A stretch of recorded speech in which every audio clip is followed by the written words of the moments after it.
Hello दोस्तों, कैसे आप सब लोग। ऑर्बिटल केमिस्ट्री में आपका एक बार फिर से बहुत स्वागत है। ठीक है, हम लोग यहाँ पर वॉल्यूमेट्रिक एनालिसिस का चैप्टर कवर कर रहे थे और उसमें एक लेक्चर हो चुका था। और उस लेक्चर में मैंने अभी तक आपको इतना बता दिया है कि अगर कोई सोल्यूशंस हो और उसमें कंसंट्रेशन का टर्म तुमसे पूछा जाए तो कंसंट्रेशन को बताने के बहुत सारे तरीके मैंने आपको बताया था। जैसे पहला तरीका जो था मैंने आपको बताया था कि अगर मास परसेंटेज की बात आती है तो उसमें मैंने आपको ये बताया था कि जिसका भी मास परसेंटेज पूछा जाए उसका कितना मास है अपान पूरे सोल्यूशन का टोटल मास क्या है इनटू 100 करके हम आसानी से बता सकते थे। उसके बाद मैंने आपको दूसरा बताया था जो कि बहुत ही ज़्यादा इंपॉर्टेंट था, वो था मोलैरिटी का टर्म्स। और मोलैरिटी के टर्म्स में मैंने आपको बताया था कि 1 लीटर में सोल्यूट के कितने मोल्स प्रेजेंट होते हैं वही उसकी मोलैरिटी कहलाती थी। ठीक है, उसके बाद मैंने आपको बताया था कि मोलैरिटी के कई फॉर्मूलेस हो सकते थे, डिफरेंट कंडीशंस में वहाँ पर डिफरेंट फार्मूला यूज़ करते थे। जैसे मैंने कहा कि अगर आपको मास दे दे वहाँ पर सोल्यूशन का वॉल्यूम दे देता था तो आपको कहा था वहाँ पर फॉर्मूला लगाने का सिंपल सा तरीका मोलैरिटी बराबर मोल अपान वॉल्यूम आ जाता था। मोल के अंदर छुपा रहता मास अपान मॉलिक्यूलर वेट। ये सारी चीज़ें मैंने आपको पिछले टर्म पे बताई थी। अगर आपने नहीं देखा है तो आप वो जाकर के लेक्चर वहाँ पर देख करके कवर कर सकते हैं। ठीक है, फिर मैंने आपको बताया था अगर वहाँ पर मोलैरिटी में अगर डेंसिटी दे दिया जाए, केवल कोई डेंसिटी दे दिया जाए, फॉर्मूला पूछा जाए तो molarity into density equal to मैंने बताया था density into 1000 upon molecular weight था। फिर मैंने कहा था अगर मोलैरिटी आपसे पूछी जाए, डेंसिटी दिया और साथ ही साथ सोल्यूट के बारे में जो इन्फॉर्मेशन कुछ इस प्रकार हो कि solute x% by weight by mass है, तो मैंने कहा था कि वहाँ पर यही फॉर्मूला लगाते थे डेंसिटी इंटू 10 इंटू एक्स अपान मॉलिक्यूलर वेट आ जाता था। ठीक है, फिर मैंने कहा अगर डाइल्यूशन का केस होता तो वहाँ पर कौन सा फॉर्मूला यूज़ करते थे M1V1 बराबर M2V2। और अगर मिक्सचर का केस आ जाए, बहुत सारे कंपाउंड्स को बहुत सारे सोल्यूशंस को मिलाकर एक नया सोल्यूशंस बनाया जाए और उसका वहाँ पर आपसे पूछा जाए कि उसकी मोलैरिटी क्या होगी, तो मैंने आपको बताया था कि MR रिजल्टेंट मोलैरिटी के लिए हमने कहा था M1V1 plus M2V2 plus M3V3 अपन टोटल वॉल्यूम करके वहाँ पर बताया था। ठीक है, उसके बाद मैंने एक फॉर्मेलिटी का भी टर्म्स आपको बताया था। वो भी कहा था कि जैसे मोलैरिटी होता है वैसे ही सेम फॉर्मेलिटी भी होता है, बस वहाँ पर क्या हो जाता है अगर आयनिक सोल्यूट का हम लोग यूज़ करते हैं तो वहाँ पर क्या हो जाता था कि मोलैरिटी के जहाँ पर हम फॉर्मेलिटी का टर्म यूज़ करते थे। ठीक है, इतना हम लोग पिछले टर्म तक कर चुके थे। अब देखते हैं आगे। ठीक है, आज जो कंसंट्रेशन का टर्म्स हम लोग यहाँ पर वॉल्यूमेट्रिक एनालिसिस में सीखने वाले हैं, नाम है उसका नॉर्मेलिटी। ठीक है, तो हम उसका नाम है यहाँ पर नॉर्मेलिटी है, तो आपको यहाँ पर ध्यान देना है। ठीक है, यहाँ पर हम लोग क्या करते हैं, नॉर्मेलिटी का टर्म है।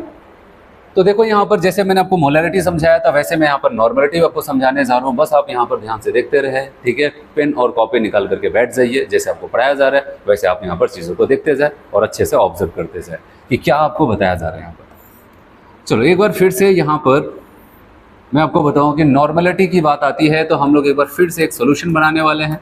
और इस सोल्यूशन की बात आती है तो यहाँ पर याद रखना कि हम लोग क्या करने वाले हैं, यहाँ पर 1 लीटर का सोल्यूशन लेते हैं। फिर से सेम 1 लीटर सॉल्यूशन, याद रहे मैं क्या बोलने जा रहा हूँ यहाँ पर, 1 लीटर का सॉल्यूशन। इससे पहले जब मैं मोलैरिटी को एक्सप्लेन कर रहा था तब भी मैंने आपको यही सेम चीज़ बोला था कि हम 1 लीटर का सॉल्यूशन लेते हैं। तो सवाल आता है वहाँ से और यहाँ पर क्या डिफरेंसेस होगा। अगर उसकी हम बात करते हैं तो यहाँ पर देखते हैं 1 लीटर का सोल्यूशन और सोल्यूशन है तो आपको पता है वहाँ पर सोल्यूट और सॉल्वेंट दोनों प्रेजेंट होंगे। तो अगर मैं बात करता हूँ यहाँ पर कि 1 लीटर का सोल्यूशन था और इसमें जो सोल्यूट है, अगर इसको मैं लिख देता हूँ number of gram equivalent of solute, तब जाकर इसके डेफिनेशन को मैं एक्सप्लेन करूंगा। इस बार देखना यहाँ पर मोलैरिटी और इसमें क्या डिफरेंसेस है। तो इसमें डिफरेंसेस ये है कि अगर 1 लीटर का कोई सोल्यूशन ले लिया जाए, क्या ले लिया जाए, 1 लीटर सोल्यूशन लिया जाए और उसमें सोल्यूट के जितने, क्या इस बार मोल नहीं बोल रहा हूँ मैं, क्या बोल रहा हूँ यहाँ पर, number of gram equivalent present होंगे, वही उसका क्या कहलाता है वहाँ पर, अब बताओगे नॉर्मेलिटी। एक बार फिर से मैं रिपीट करता हूँ कि 1 लीटर सोल्यूशन में सोल्यूट के जितने number of gram equivalent dissolve होंगे या फिर प्रेजेंट होंगे वही उसकी क्या कहलाती है वहाँ पर, नॉर्मेलिटी कहलाती है।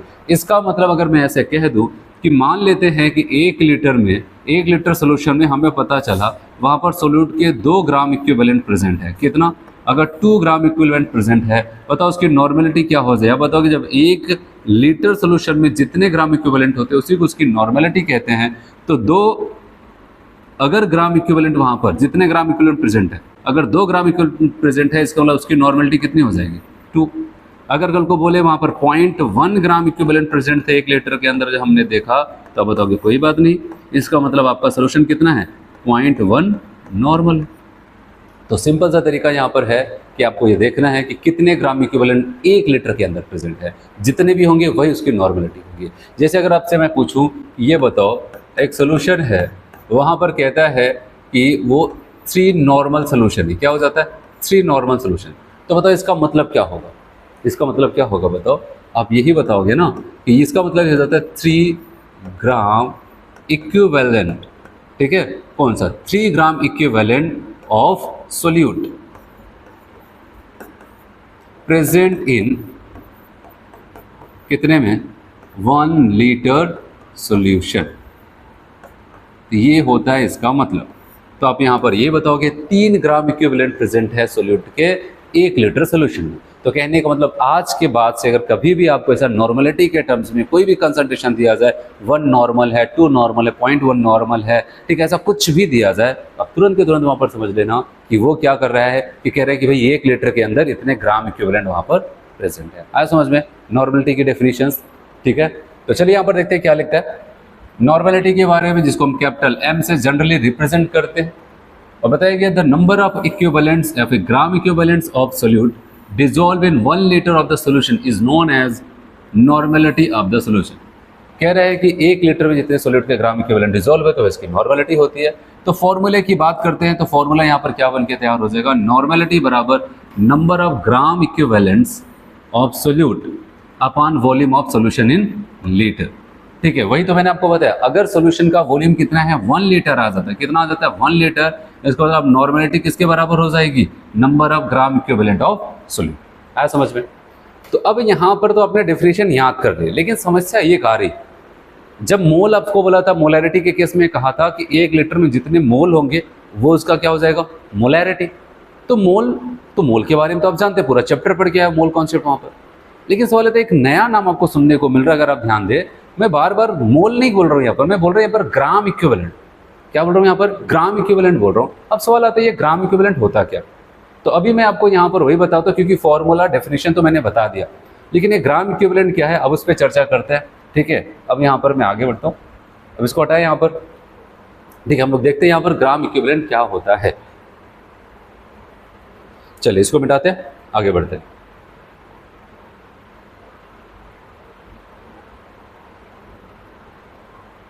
चलिए ग्राम इक्विवेलेंट की अगर बात आती है तो मैं आपको बताऊं यहाँ पर ग्राम इक्विवेलेंट क्या होता है, क्योंकि हम एक यहाँ पर कई टर्म्स आपको नए देखने को मिलेंगे। सबसे पहली बात है, यहाँ पर हमने एक नया नाम सुना है ग्राम इक्विवेलेंट। तो ग्राम इक्विवेलेंट कहता है कि कोई कुछ नया नहीं है, कह रहा है कि मास अपॉन इक्विवेलेंट वेट को ही हम लोग क्या बोलते हैं ग्राम इक्विवेलेंट। डब्ल्यू यहाँ पर ये मास को बताता है, ठीक है, ये है मास ऑफ सोल्यूट, और ई जो मैं यहाँ पर लिख रहा हूँ, ई को हम कहते हैं यहाँ पर इक्विवेलेंट वेट। ठीक है, इक्विवेलेंट वेट या फिर मास आप जो है बोले, ये ई हो जाता है। अब सवाल आता है, चलो ठीक है, इसका मतलब ग्राम इक्विवेलेंट कोई और नहीं कहता, जब मास को उसके इक्विवेलेंट वेट से डिवाइड कर दोगे तो ग्राम इक्विवेलेंट आ जाता है। आपने कहा ठीक है, लेकिन फिर से आप बताओगे लेकिन ये इक्विवेलेंट वेट क्या है।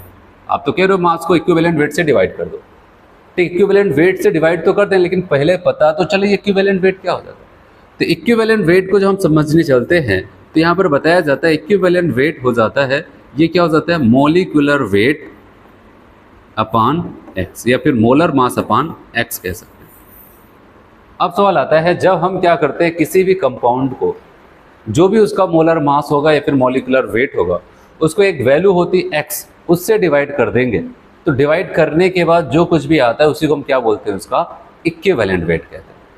और जब इस इक्विवेलेंट वेट को हम क्या करते हैं वेट से डिवाइड कर देते हैं, तब क्या बन जाता है ग्राम इक्विवेलेंट बन के तैयार हो जाता है। सवाल आता है चलो ठीक है, आप जब ग्राम इक्विवेलेंट बता रहे थे तो उसमें एक नई चीज़ बताई इक्विवेलेंट वेट, और जब इक्विवेलेंट वेट बताने लगे उसमें से फिर से एक नई चीज़ आ गई मोलर मास। मॉलिक्यूलर वेट को तो हम पहचानते हैं, लेकिन एक्स को थोड़ी ना पहचानते। एक्स है क्या, तो यहाँ पर बताया गया एक्स को हम लोग क्या बोलते हैं, यहाँ पर इसको हम इक्विवेलेंट फैक्टर के नाम से जानते हैं। क्या बोलते हैं इसको, इक्विवेलेंट फैक्टर, या फिर इसको हम कन्वर्जन फैक्टर के नाम से जानते हैं। तो ये चीज़ याद रखना कि x को हम इक्विवेलेंट फैक्टर या फिर कन्वर्जन फैक्टर के नाम से जानते हैं। ये तो नाम हुआ, लेकिन है क्या। इसी के लिए इस पूरे चैप्टर में यहाँ पर एक कॉन्सेप्ट हम इसको नहीं कर सकते हैं x की वैल्यू को निकालने के लिए, क्योंकि ये डिफरेंट कंपाउंड्स के लिए डिफरेंट तरीके से देखा जाता है। एसिड के केस में वहाँ पर H+ देखा जाता है, बेस के केस में OH- देखा जाता है। अगर कोई साल्ट वगैरह है तो टोटल पॉजिटिव या फिर नेगेटिव चार्ज दिखा जाता है, और उसके बाद अगर कोई रेडॉक्स रिएक्शन है तो चेंज इन ऑक्सीडेशन नंबर दिखा जाता है। तो ये जो एक्स है इसके लिए पूरा मैं आपको यहाँ पर टॉपिक अच्छे से बताऊंगा, तब आपको यहाँ पर पता चलेगा किसी भी कंपाउंड्स को देख करके हम कैसे बता सकते हैं उसके एक्स की वैल्यू क्या होगी, जिसका नाम तो इक्विवेलेंट फैक्टर और कन्वर्जन फैक्टर है। और अगर आपको एक्स की वैल्यू पता चल जाएगी तो बताओ आपको क्या मास मॉलिक्यूलर वेट को एक्स से डिवाइड करेंगे, मतलब उसका इक्विवेलेंट वेट पता चल जाएगा। जब इक्विवेलेंट वेट पता चलेगा तो ग्राम इक्विवेलेंट आपको पता चल जाएगा। याद रखना है, चीज़ों को कनेक्ट करके चलना है, ठीक है, तभी जा करके ये आपको टॉपिक समझ में आएगा। क्योंकि नॉर्मेलिटी से आपको यहाँ पर कुछ नए टर्म्स मिलते हैं। इससे पहले मोलरिटी में भले ही मैंने आपको काफ़ी कॉन्सेप्ट्स बताए वहाँ पर, लेकिन सारे कॉन्सेप्ट ये थे कि अगर आपने मोल कॉन्सेप्ट पढ़ा है तो आपको अच्छे से समझ में आ जाता था। लेकिन यहाँ पर आपके लिए याद रखना है, ठीक है, आपको क्या करना है कि नॉर्मेलिटी अगर आपको समझना है तो कुछ टर्म जो आएंगे उसको अच्छे से समझना पड़ेगा, ठीक है। तो यहाँ पर एक्स के बारे में जो मैं आपको बता रहा हूँ इसको आगे मैं एक्सप्लेन करूँगा क्या देखा जाता है। जैसे आपको थोड़ा बहुत आइडिया अगर होगा तो आपको पता है एसिड के लिए H+ देखा जाता है, जैसे HCl के लिए एक्स की वैल्यू कितनी हो जाती है 1 आ जाता है, H2SO4 के लिए कितना आ जाता है 2 आ जाता है, ऐसे वहाँ पर इसको देखा जाता है, ठीक है। तो ये यहाँ पर मैंने आपको बताया, तो यहाँ पर बन के तैयार हो जाता है कि नॉर्मेलिटी बराबर number of gram equivalent of solute upon volume of solution. तो ग्राम इक्विवेलेंट की अगर बात आती है तो मैंने क्या बताया, यहाँ पर इसको हम लिख सकते हैं मास अपॉन इक्विवेलेंट वेट। तो ये लो मैंने यहाँ पर लिख दिया मास अपॉन इक्विवेलेंट वेट। फिर मैंने आपको यहाँ पर एक बात बताई, अगर ध्यान दें आप, मैंने कहा ई को अगर लिखना हो तो हम क्या लिख सकते हैं बताओ। अब बताओगे मॉलिक्यूलर वेट अपॉन एक्स।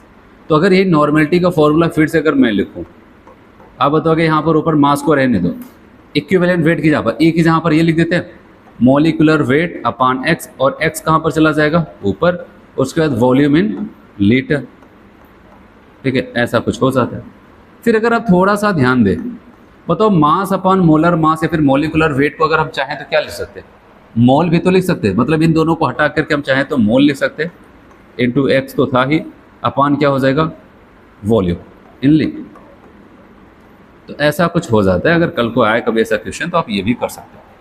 हाँ, बार आपका यहाँ पर क्या फंसेगा, ठीक है, बार बार आपका हो सकता है आपका यहाँ पर ये एक्स वाली वैल्यू फंसे, लेकिन उसके लिए मैं आपको यहाँ पर पूरा डिटेल में बताऊंगा कैसे एक्स को देखा जाता है। अभी के लिए हम केवल नॉर्मेलिटी की डेफिनेशन उसके फॉर्मूले पे फोकस कर रहे हैं, ठीक है। अब चलते हैं यहाँ पर आगे बढ़ते, एक एक पॉइंट एकदम माइंड्स में होना चाहिए, तभी जाकर के ये चीज़ें आपको अच्छे से समझ में आएगी। चलिए अब मैं यहाँ पर आपको बताने वाला हूँ कि अभी जो टर्म मैंने आपको सिखाया ग्राम इक्विवेलेंट, ठीक है, अभी मैंने आपको बताया कि भाई ग्राम इक्विवेलेंट, और उसका फॉर्मूला भी मैंने आपको क्या बताया वहाँ पर, मैंने कहा कि मास अपॉन इक्विवेलेंट वेट। बताओ यही तो बताया अभी। लेकिन याद रहे कि यहाँ पर ग्राम इक्विवेलेंट का हम क्या करते हैं, इसका फॉर्मूला, ठीक है, दिए गए इन्फॉर्मेशन के हिसाब से अपने हिसाब से वहाँ पर रख ले, हर कोई एक दूसरे को ही रिप्रेजेंट कर दें। लेकिन अगर वहाँ पर मोल का फॉर्मेशन दे दे, इन्फॉर्मेशन दे देता है, अगर वहाँ पर मोलैरिटी बोल दे, नॉर्मेलिटी बोल दे, तब ग्राम इक्विवेलेंट का हम कौन सा फॉर्मूला लगाएंगे, वो सारी चीज़ें मैं आपको यहाँ पर बता रहा हूँ। जैसे यहाँ पर बात करते हैं मास अपॉन इक्विवेलेंट, ये तो हमें याद ही रखना है, ठीक है।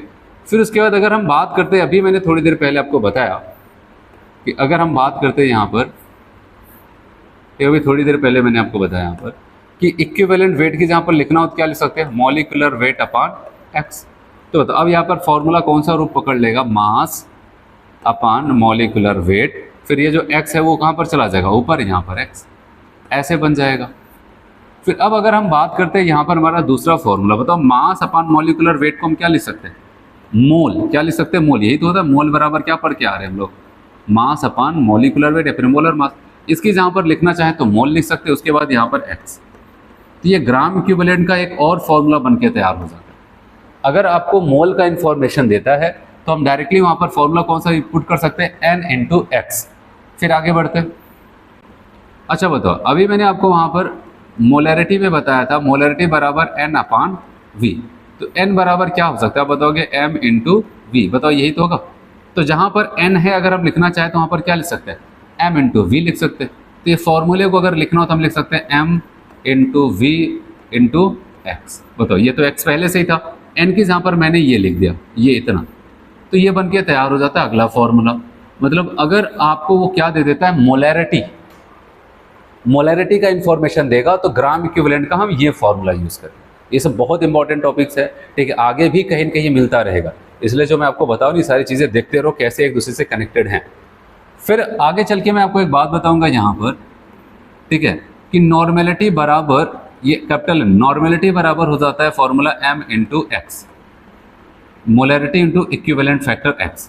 तो अगर हम चाहें तो यहाँ पर एक काम ये भी कर सकते हैं, मोलैरिटी और x को हटाकर वहाँ पर किसको रख दें, नॉर्मेलिटी। तो हम कह सकते हैं नॉर्मेलिटी इंटू, उसके बाद क्या बचेगा, वॉल्यूम। तो ग्राम इक्विवेलेंट के कई फॉर्मूले हम लिखना चाहें तो लिख सकते हैं, लेकिन एक बात याद रहे, सभी को मैंने एक ही फॉर्मूले से डिराइव किया है, ठीक है। मास अपॉन इक्विवेलेंट वेट, अगर आपको केवल मास का इन्फॉर्मेशन देता है, मास से जुड़ा हुआ इन्फॉर्मेशन, तो मास अपॉन इक्विवेलेंट वेट, या फिर इसकी जहाँ पर हम लोग ये लिख सकते हैं mass upon molecular weight into x लिख सकते हैं। और अगर मोल का इन्फॉर्मेशन दे तो कौन सा फॉर्मूला उठाओगे, आप बताओगे n इंटू एक्स। ये सब बहुत इंपॉर्टेंट होगा जब आगे हम लोग न्यूमेरिकल्स करेंगे, तो वहाँ पर अगर मोल्स बोल रहा है ऐसा नहीं आप बार बार फिर यहाँ से स्टार्ट करोगे फिर इसको डिराइव करोगे। तो अगर मोल की बात करता है n इंटू एक्स, मोलैरिटी की बात करता है m into V into X, अगर नॉर्मेलिटी की जानकारी देकर के ग्राम इक्विवेलेंट पूछे तो n इंटू वी। याद रहे सभी फॉर्मूले एकदम टिप पे होने चाहिए, ठीक है। Mass upon equivalent weight, mole के साथ n इंटू एक्स, मोलैरिटी के साथ n into V into X, और नॉर्मेलिटी के साथ n इंटू वी। तो वही यहाँ पर आपको लिखा गया था, यहाँ पर n इंटू वी था, और याद रहे वॉल्यूम जो मैंने यहाँ पर लिखा वो लीटर में होगा, फिर n इंटू एक्स था इंटू यहाँ पर वी था। तो ये चीज़ें आ जाती हैं यहाँ पर। तो नंबर ऑफ ग्राम इक्विवेलेंट का आपने यहाँ पर देखा क्या क्या फॉर्मूला यूज होता है, वही यहाँ पर आपको एक्सप्लेन करके बताया गया। ग्राम इक्विवेलेंट का मास upon equivalent wait, equivalent weight को मॉलिक्यूलर वेट अपॉन एक्स कर सकते हैं। फिर यहाँ पर मॉलिक्यूलर वेट अपॉन एक्स किया तो मैंने आपको बताया कि मास अपॉन इक्विवेलेंट वेट को हम यहाँ पर रिप्लेस कर सकते हैं किसके द्वारा, मास अपॉन इक्विवेलेंट वेट को, ठीक है, रिप्लेस कर सकते हैं मोल के द्वारा यहाँ पर, इसलिए यहाँ पर इन दोनों को हटा के मोल लिखा n इंटू एक्स। फिर n इंटू एक्स मैंने कहा था कि यहाँ पर मोलैरिटी बराबर n अपॉन वी होता, तो n बराबर हो जाएगा मोलैरिटी इंटू वॉल्यूम, इसलिए n की जहाँ पर हम m इंटू वी लिख देते हैं। फिर आगे मैंने आपको बताया कि m इंटू एक्स, ये और ये इन दोनों को अगर हम हटाएं तो नॉर्मेलिटी के द्वारा हटा सकते हैं और फॉर्मूला हो जाएगा n इंटू वी। तो ये ग्राम इक्विवेलेंट की एंट्री कब हुई, जब हमने नॉर्मेलिटी की डेफिनेशंस पढ़ी कि 1 लीटर सोल्यूशन में सोल्यूट के जितने ग्राम इक्विवेलेंट होंगे वो इसकी क्या कहलाएगी, वहाँ पर नॉर्मेलिटी कहलाएगी। फिर मैंने कहा चलो 1 लीटर सोल्यूशन समझ में आता है, लेकिन ये ग्राम इक्विवेलेंट नहीं समझ में आता है, तब जाकर मैंने ग्राम इक्विवेलेंट को एक्सप्लेन करना शुरू किया, तो ये निकल के आया मास अपॉन इक्विवेलेंट वेट। फिर इक्विवेलेंट वेट आपके लिए अननोन था, तो आपने कहा मॉलिक्यूलर वेट अपॉन एक्स, फिर एक्स अननोन अभी तक है, ठीक है, वो चलता रहेगा। लेकिन मैंने कहा कि अगर हम यहाँ पर इस फॉर्मूले को मोल के रेस्पेक्ट में लिखना चाहें तब भी लिख सकते हैं, मोलैरिटी के रेस्पेक्ट में और वॉल्यूम के रेस्पेक्ट में भी लिख सकते हैं, ठीक है। ये सारी बातें हुई यहाँ पर। याद रहे यहाँ पर जो वॉल्यूम यूज़ किया गया वो क्या यूज़ किया गया, लीटर वाला होगा। अगर एमएल में है तो आपको पता है 1000 से डिवाइड करना पड़ता है। चलिए, अगर यहाँ पर टर्म आता है ग्राम इक्विवेलेंट या फिर मिली इक्विवेलेंट भी आ जाता है। जैसे मान लेते हैं ग्राम इक्विवेलेंट के बहुत सारे फॉर्मूला, मैं ये वाला लिख देता हूँ n इंटू वी। यूज़ कोई भी हो सकता है, ज़्यादातर आपको ये मिलेगा, लेकिन कुछ भी यूज़ हो सकता है। अगर हम बात करते हैं ग्राम इक्विवेलेंट का, ये वाला फॉर्मूला n इंटू वी लगाए, और मैंने कहा नंबर ऑफ ग्राम इक्विवेलेंट पूछे तो n इंटू वी लगाना, और v कौन सी यूनिट के साथ होगा, लीटर के साथ होगा। हाँ, अगर आपने कहा नहीं हम n इंटू वी ही करेंगे लेकिन हमारा वॉल्यूम हम रखेंगे ml में, तो याद रखना था उसको ग्राम नहीं तो उसको मिली इक्विवेलेंट बोलेंगे। क्या बोलेंगे उसको, मिली इक्विवेलेंट। अगर वॉल्यूम ml में रखते हो तो मिली इक्विवेलेंट, ठीक है। अगर उसको लीटर में कन्वर्ट नहीं करते हो, जो ही ml में उसी के साथ रख देते हो, n से मल्टीप्लाई करते हो, तो बताओगे मिली इक्विवेलेंट। और अगर लीटर में है वॉल्यूम तो उसको ग्राम इक्विवेलेंट कहा जाएगा। चलो अब यहाँ पर एक क्वेश्चन देखते हैं, सिंपल सा क्वेश्चन एकदम बेसिक सा है, फॉर्मूला बेस्ड है। आपसे पूछा गया calculate the normality of a solution having 15 gram equivalent dissolve in 750 ml of the solution. अगर कह रहे हैं यहाँ पर बताओ, इसको अगर हम सॉल्व करते हैं, हमसे क्या पूछा जा रहा है, नॉर्मेलिटी। पहली बात तो क्या क्या इन्फॉर्मेशन कह रहे हैं, ग्राम इक्विवेलेंट आपको दे रहे हैं कितना 50, और वॉल्यूम आपका सोल्यूशन का दिया जा रहा है 750, वो भी किस में है, ml में। तो बताओ अब आपको फॉर्मूला क्या बताया था नॉर्मेलिटी का, यही तो बताया था, number of gram equivalent of solute upon volume in litre. अच्छा ये बताओ, अगर वॉल्यूम लीटर में था तो ठीक है, अगर ml में दे दिया उन्होंने तो बताओ कि ग्राम इक्विवेलेंट अपॉन अगर वॉल्यूम किस में आ जाता है, ml में, तो आप बताओगे जाहिर सी बात इसको लीटर में कन्वर्ट करने के लिए 1000 से डिवाइड करेंगे, और 1000 कहाँ पर चला जाएगा, ऊपर। तो फॉर्मूला हमारा बन के तैयार हो गया। क्योंकि क्वेश्चंस में हमें डायरेक्टली ग्राम इक्विवेलेंट दिया, तो अब ग्राम इक्विवेलेंट को फिर से ओपन नहीं करना है मास अपन इक्विवेलेंट वेट में, तो आप इतने पे रखोगे। 15 यहाँ पर आया, तब ने कहा ये रहा 15, और वॉल्यूम कितना है आपका 750 है इंटू 1000, ठीक है। अब इसको कैंसिल करते हैं तो यहाँ पर 50 आ जाएगा, और इसको कैंसिल करते हैं तो यहाँ पर आ जाएगा 20, तो ओवरऑल आपका कौन सा आ जाता है यहाँ पर 20। नॉर्मेलिटी कितनी हो जाएगी उसकी 20, ऐसा समझ में। तो इसमें डायरेक्टली आपको ग्राम इक्विवेलेंट दिया था, तो इसकी वजह से हमने ग्राम इक्विवेलेंट की वैल्यू और फॉर्मूला इतने पे लिखा, number of gram equivalent upon volume of solution in litre. ml में था तो हमने कहा ठीक है भाई साहब, जैसे वहाँ पर अगर मोलैरिटी में बताया था ml में है तो ऊपर 1000 से मल्टीप्लाई, वैसे यहाँ पर भी ml में है तो 1000 से मल्टीप्लाई किया, और जा करके क्वेश्चन को सॉल्व करते हैं आपका 20 आ जाता है इतना नॉर्मेलिटी। आया समझ में? चलो आगे बढ़ते हैं, इसको मिटाते हैं।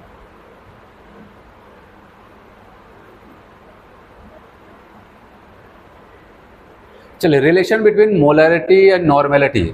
वैसे तो अभी ऊपर मैंने आपको बता दिया कैसा कुछ होता है, लेकिन अगर इसको डिराइव करें कैसे रिलेशन आया कि नॉर्मेलिटी बराबर मोलैरिटी इंटू एक्स होता है, तो हम उसकी बात करते हैं, ठीक है। तो नॉर्मेलिटी बराबर अभी फॉर्मूला पढ़ के आ रहे हैं मास upon equivalent weight into volume of solution. फिर मैंने आपको बताया कि अगर ई को हम ओपन करें, ई को किस में कर सकते थे बताओ, मॉलिक्यूलर वेट अपॉन एक्स। और फिर मैंने कहा अगर मॉलिक्यूलर वेट अपॉन एक्स करेंगे, चलो यहाँ पर मैं लिख देता हूँ पूरा डिटेल में। अब बताओ कि नॉर्मेलिटी बराबर मास upon equivalent weight into volume in litre, ये तो चला। फिर मैंने कहा कि अगर हम लिखना चाहे इक्विवेलेंट वेट की, जहाँ पर मॉलिक्यूलर वेट अपॉन एक्स, और एक्स कहाँ पर चला जाएगा ऊपर, इनटू वॉल्यूम इन लीटर, ऐसे हो गया है कि नहीं। फिर बताओ मास अपॉन मॉलिक्यूलर वेट को लिखना चाहें तो मोल लिख सकते हैं, एन इंटू एक्स अपॉन क्या बचेगा वॉल्यूम इन लीटर। अब खुद याद करो मोलैरिटी का फॉर्मूला क्या था, मोलैरिटी बराबर क्या था, एन अपॉन वी ही तो होता था, सोचो एन अपॉन वी ही तो होता था। अब बताओ कि हाँ, तो अब यहाँ पर नॉर्मेलिटी बराबर एन अपॉन वी को हम किससे रिप्लेस कर देते हैं, मोलैरिटी के रिप्लेस कर देते हैं, तो एम इंटू एक्स आ जाता है। डेरिवेशन नहीं आती तो कोई बात नहीं, ठीक है। आपको डायरेक्टली ये रिलेशन याद करना है, जो कि बहुत ज़्यादा यूज़ होता है आगे क्वेश्चन में, सब लोग की यूज़ तो होते ही रहता है हर जगह। तो अब बताओ कि नॉर्मेलिटी बराबर मोलैरिटी इंटू एक्स हो जाता है। फिर यहाँ पर x को, जिसको हम कहते हैं इक्विवेलेंट फैक्टर या फिर कन्वर्जन फैक्टर, मोलैरिटी आप पहचानते हो पिछले दिन पे बताया, और नॉर्मेलिटी जो आज हम लोग यहाँ पर सीख रहे हैं। तो वही कह रहे हैं अगर कभी किसी के लिए x की वैल्यू, ये देखो रिलेशन बना, कह रहे इसको equivalent factor conversion factor x को कह रहे हैं। अगर किसी भी सब्सटेंस के लिए, किसी भी कंपाउंड के लिए x की वैल्यू अगर 1 आ जाए तो यहाँ पर 1 रखोगे, इसका मतलब क्या, नॉर्मेलिटी बराबर मोलैरिटी। तो उसके लिए वहाँ पर नॉर्मेलिटी और मोलैरिटी क्या हो जाती है बराबर। जैसे अगर मैं आपको एक कंपाउंड्स बताऊँ, यहाँ पर मैंने HCl एक एसिड है, HCl एक एसिड, और एसिड के केस में x को देखने का भी थोड़ा सा तरीका मैं आपको यहाँ पर बता दें, तो आगे डिटेल में हम देखेंगे। तो वहाँ पर जितने एसिडिक H उसके पास होते हैं वह इसका क्या कहलाता है x, और एसिड के केस में एसिडिक H कितने हो जाते हैं, HCl के केस में आपको पता है वहाँ पर 1 होता है। तो इसीलिए हम कहते हैं यहाँ पर n/10, n/10 अगर HCl लिख दिया जाए, सवाल आता है क्या उसको m/10 भी बोला जा सकता है। आप बताओगे हाँ, क्यों, क्योंकि अगर इसकी x की वैल्यू 1 है तो जो नॉर्मेलिटी है वही मोलैरिटी, जो मोलैरिटी वही नॉर्मेलिटी, तब बताओगे हाँ इनको ऐसा लिखा जा सकता है। लेकिन ऐसे अगर n/10 H2SO4, n/10 m/10 H2SO4 लिखा जाए और कहा जाए भाई क्या ये भी इक्वल होंगे, अब बताओ नहीं, इक्वल नहीं होगा। क्यों, क्योंकि x की वैल्यू इनकी 1 नहीं है। अगर 1 के अलावा कुछ और होगा तो कभी भी वो बराबर नहीं होंगे नॉर्मेलिटी मोलैरिटी, ठीक है। अगर वहाँ पर 1 से अलावा कुछ और है तो नहीं होगा, अगर 1 है तभी वहाँ पर इक्वल हो सकते हैं। ये भी बस एकदम बेसिक सा एग्जाम्पल मैं आपको बता रहा हूँ, आगे तो क्वेश्चन में आप इसका यूज़ करते रहो। तो यहाँ तक कोई दिक्कत किसी को, आगे बढ़े।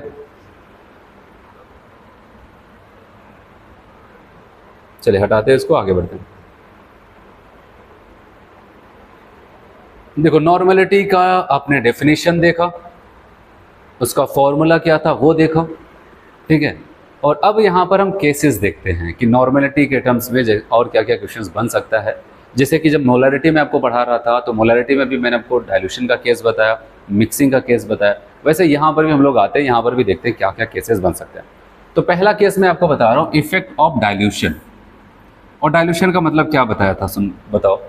आपको बताया था जब हमने एक सोल्यूशन बना के तैयार किया है, ठीक है, कुछ भी वहाँ पर सॉलिड सॉल्वेंट प्रेजेंट है, अगर मैं एक्स्ट्रा और पानी वहाँ पर मिलाता जाता हूँ, इसका मतलब हम क्या कर रहे हैं, उसको हल्का करते चले जा रहे हैं। हल्का करते चले जाने का मतलब क्या हो जाएगा बताओ, उसको डाइल्यूट करते चले जा रहे हैं, ऐसा समझ रहे हैं, उसको डाइल्यूट करते चले जा रहे हैं। तो इसी की वजह से हम कह रहे हैं इसका मतलब उसका डाइल्यूशन, मतलब एडिशन ऑफ वाटर। मान लेते हैं यहाँ पर एक सोल्यूशन पहले था, इस बार नॉर्मेलिटी और मोलैरिटी के टर्म में हम लोग नॉर्मेलिटी और वॉल्यूम के टर्म में बात कर रहे हैं, ठीक है, ऐसा कुछ था। मान लेते उस सोल्यूशन की जो नॉर्मेलिटी थी वो N1 था, जब वॉल्यूम था वो क्या था, V1 था। नॉर्मेलिटी N1 था, वॉल्यूम V1 था। फिर हम क्या करते हैं, यहाँ पर कुछ सोल्यूट को, उसको सॉल्वेंट को और ऐड कर देते, मतलब वाटर को ऐड कर देते। और अब क्या हो जाता है कि अब जाहिर सी बात है, पानी अगर मिला दोगे तो कंसंट्रेशन तो बदल ही जाएगी। एक चीज़ हमेशा याद रखना, हम कंसंट्रेशन ही पढ़ रहे अब भी, चाहे परसेंटेज, मास परसेंटेज हो, चाहे मोलैरिटी हो, चाहे नॉर्मेलिटी, ये सब के सब कंसंट्रेशन को ही बता रहे हैं। और मैंने आपको बताया था सबका अपना तरीका होता है, ठीक है। तो इनका अपना तरीका है, कह रहे कि 1 लीटर में कितने ग्राम इक्विवेलेंट हो गए, तो ये कंसंट्रेशन ही है। तो अब बताओ, अगर यहाँ पर पानी मिला देंगे तो ये कंसंट्रेशन तो बदल ही जाएगा। अगर पानी मिलाया तो उसका स्वाद बदल गया, कंसंट्रेशन बदल गया, तो इसलिए अब इसको N2 लिख रहे हैं और वॉल्यूम को क्या लिख रहे हैं, V2। एक बार फिर से अगर मैं आपसे पूछूं, अगर आपने पिछला लेक्चर अच्छे से देखा होगा तो बताओ, आखिर यहाँ से यहाँ पर जाने में, ठीक है, वहाँ से यहाँ पर जाने में ऐसी कौन सी चीज़ थी जो नहीं बदली। हम यहाँ पर थे, फिर यहाँ से वहाँ पर गए, आखिर ऐसी कौन सी चीज़ थी जो पहले सोल्यूशन से फाइनल सोल्यूशन में पहुँचने पर वो कांस्टेंट रही, उसमें कोई भी बदलाव नहीं हुआ।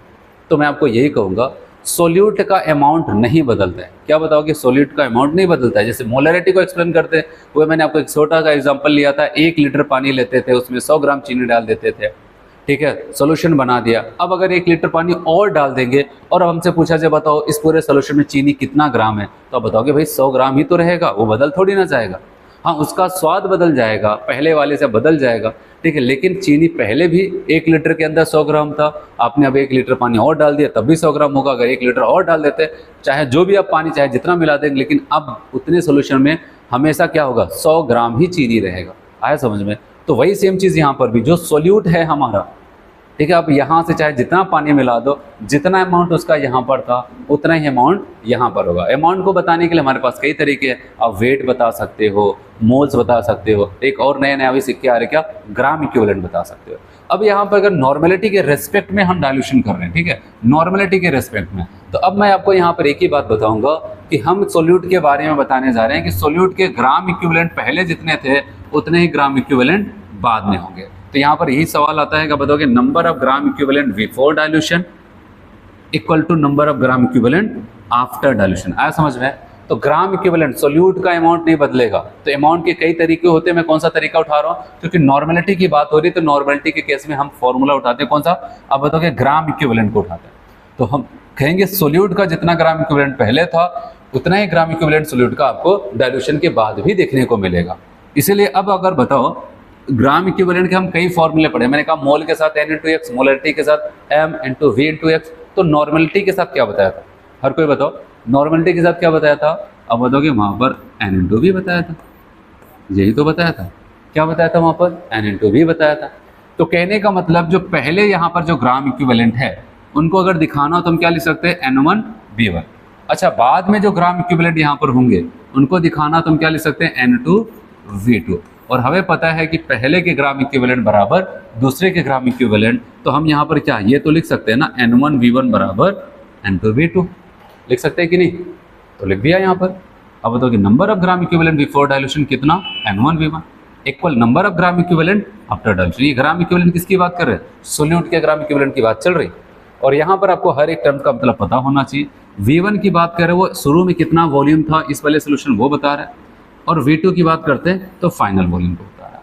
और ज़्यादातर केसेस में क्या कर जाता है, आपसे कहता है मुझे ये बताओ भाई कितना पानी ऐड किया गया है, एडेड वाटर, ठीक है। जब एडेड वाटर का क्वेश्चन पूछा जाए तो फिर से वही पुराना वाला एग्जांपल लेता हूँ कि पहले मान लेते हैं सोल्यूशन 1 लीटर का था, फिर उसमें कुछ पानी मिलाया, अब फाइनल सोल्यूशन 3 लीटर का हो जाता है। पहले कितना था, 1, कितना पानी मिलाया पता नहीं, लेकिन फाइनल सोल्यूशन जब नापा गया वो 3 लीटर का हो जाता है। आप खुद सोच के बताओ तो कितना पानी मिलाया गया, 2 लीटर, मतलब फाइनल माइनस इनिशियल घटा देंगे, 3 - 1 कर देते कितना आ जाता है, 2 आ जाता है। तो आप बताओ कि जब भी added water, how much water should be added, ऐसा कुछ आपसे पूछा जाता है तो आप यहाँ पर कहोगे V2 - V1, कितना पानी वहाँ पर ऐड करना चाहिए। तो आप बताओगे एडेड वाटर पूछा जाए हमेशा final volume minus initial volume कर देना, ठीक है। तो ऐसा कुछ वहाँ पर होता है। तो चलिए अब यहाँ पर मैंने आपको यह भी यहाँ पर बताया, एडेड वाटर पूछा जाए final volume minus initial volume. तो ये डाइल्यूशन का केस था, बताओ समझ में आया सबको। तो वहाँ पर मोलैरिटी के केस में मैंने कहा था कि number of moles before dilution equal number of moles after dilution, इसलिए हम वहाँ पर क्या M1V1 बराबर M2V2, और नॉर्मलिटी के रेस्पेक्ट में क्या बन जाता है N1V1 बराबर N2V2, क्योंकि यहाँ पर मोल नहीं बोला जाता, क्या ग्राम इक्विवेलेंट। बहुत सिंपल सा है, फॉर्मूला भी मिलता जुलता है दोनों से, M1V1 बराबर M2V2, N1V1 बराबर N2V2। चलिए, अगर आपको सच में समझ में आया तो अपने समझदारी का परिचय दे और क्वेश्चन नंबर 13 करें। तो चलिए बताइए क्या होना चाहिए आपके हिसाब से। पहली बात तो आप समझो क्या ये क्वेश्चन डाइल्यूशन का है। जब भी आपको कंसंट्रेशन पहले या फिर कंसंट्रेशन वॉल्यूम किसी एक स्टेज का दे करके फिर किसी दूसरे स्टेज का कंसंट्रेशन वॉल्यूम पूछे वहाँ पर, या फिर आपको दे वहाँ पर, तो समझना वहाँ पर जाहिर सी बात है पहले कुछ और था अब कुछ और हो गया, इसका मतलब वहाँ पर क्या किया गया होगा, डाइल्यूशन ही किया गया होगा, क्योंकि बाहर से कोई कंपाउंड तो मिला नहीं रहे, ठीक है, किसी से रिएक्शंस करा रहे, ऐसा कुछ तो हो नहीं रहा, तो वहाँ पर डाइल्यूशन का केस होगा। तो चलिए यहाँ पर क्वेश्चन में देखते हैं, कहा गया how much water should be added to 50 ml of 2 normal solution HCl to make deci normal solution. कह रहे कितना पानी ऐड किया जाए कि 50 ml 2 नॉर्मलिटी वाला HCl वो क्या करे N/10 नॉर्मलिटी तक पहुंच जाए। तो आपने कहा कि पानी ऐड करने की बात कर रहा है, एक अवस्था से किसी दूसरी अवस्था में पहुंचाने की बात कर रहा है, तो इसका मतलब आप कहोगे कि यहाँ पर क्या हो रहा है, डाइल्यूशन का केस है, और डाइल्यूशन में ग्राम इक्विवेलेंट पहले वाले बराबर ग्राम इक्विवेलेंट दूसरे वाले, मतलब N1V1 बराबर N2V2, हम ये अप्लाई करते हैं, ठीक है। अब अगर बात करते हैं N1 की वैल्यू, N1 कितना है 2 और V की वैल्यू कितनी है 50 बराबर N2 कितना है 1/10 और V2 पता नहीं, निकाल लेते हैं। बताओ जब यहाँ पर इसको हम इधर भेजेंगे ना, ये 50 × 2 कितना हो जाएगा 100 है, और 100 × 10 कितना हो जाएगा 1000। अब बताओगे 1000 ml, 1000 ml हो जाता है। अब अगर आप देखेंगे तो एक ऑप्शन मैच कर गया। बहुत लोग जल्दबाजी करते हैं, उनको लगता है पहली बार कोई क्वेश्चन सॉल्व करके आया, ठीक है, वो खुश हो जाते हैं, उनको लगता है पहली बार तो हमने कोई क्वेश्चन सॉल्व किया और उससे क्वेश्चन हमारा न्यूमेरिकल सॉल्व हुआ, और बस सबसे अच्छी बात यह है कि सॉल्व भी हुआ और एक ऑप्शन मैच भी कर गया, ठीक है, वो खुश होकर के जल्दबाजी में उसको टिक कर देते हैं। लेकिन आपको पता है ऐसा नहीं करना है, क्योंकि ज़्यादातर क्वेश्चन में वो क्या करते हैं आपसे वहाँ पर एडेड वाटर ही पूछते हैं। बाई चांस कभी पूछ लिया फाइनल वॉल्यूम क्या हो जाए तो एक अलग बात है, लेकिन जहाँ तक मुझे उम्मीद है कि बहुत ज़्यादा चांसेस होते हैं आपसे एडेड वाटर पूछे, क्योंकि यहाँ पर कुछ लोग ट्रैप हो जाते हैं, उनको लगता है मिल गया जल्दबाजी, क्योंकि उस समय जब एग्जाम हॉल में रहता है आपको लगता है कितनी जल्दी जल्दी क्वेश्चंस कर ले वहाँ पर, तो ये चीज़ हो जाती है। तो यहाँ पर आपका ये फाइनल वॉल्यूम है, लेकिन आपसे पूछा गया how much water should be added. तो एडेड वाटर जब पूछा जाएगा तो मैंने आपको क्या बताया भाई, क्या करना है, ठीक है, आप बताओगे V2 minus V1, final volume में से इनिशियल को घटा देना। फाइनल वॉल्यूम कितना है 1000 और इनिशियल वॉल्यूम कितना है, आप बताओगे 50 था पहले, तो आप बताओगे कितना हो जाता है 950 ml, ऐसा हो जाता है, ऐसा समझ में। चलिए अगला क्वेश्चन करें यहाँ पर, अगर समझ में आता है तो हम लोग अगला क्वेश्चन करते हैं।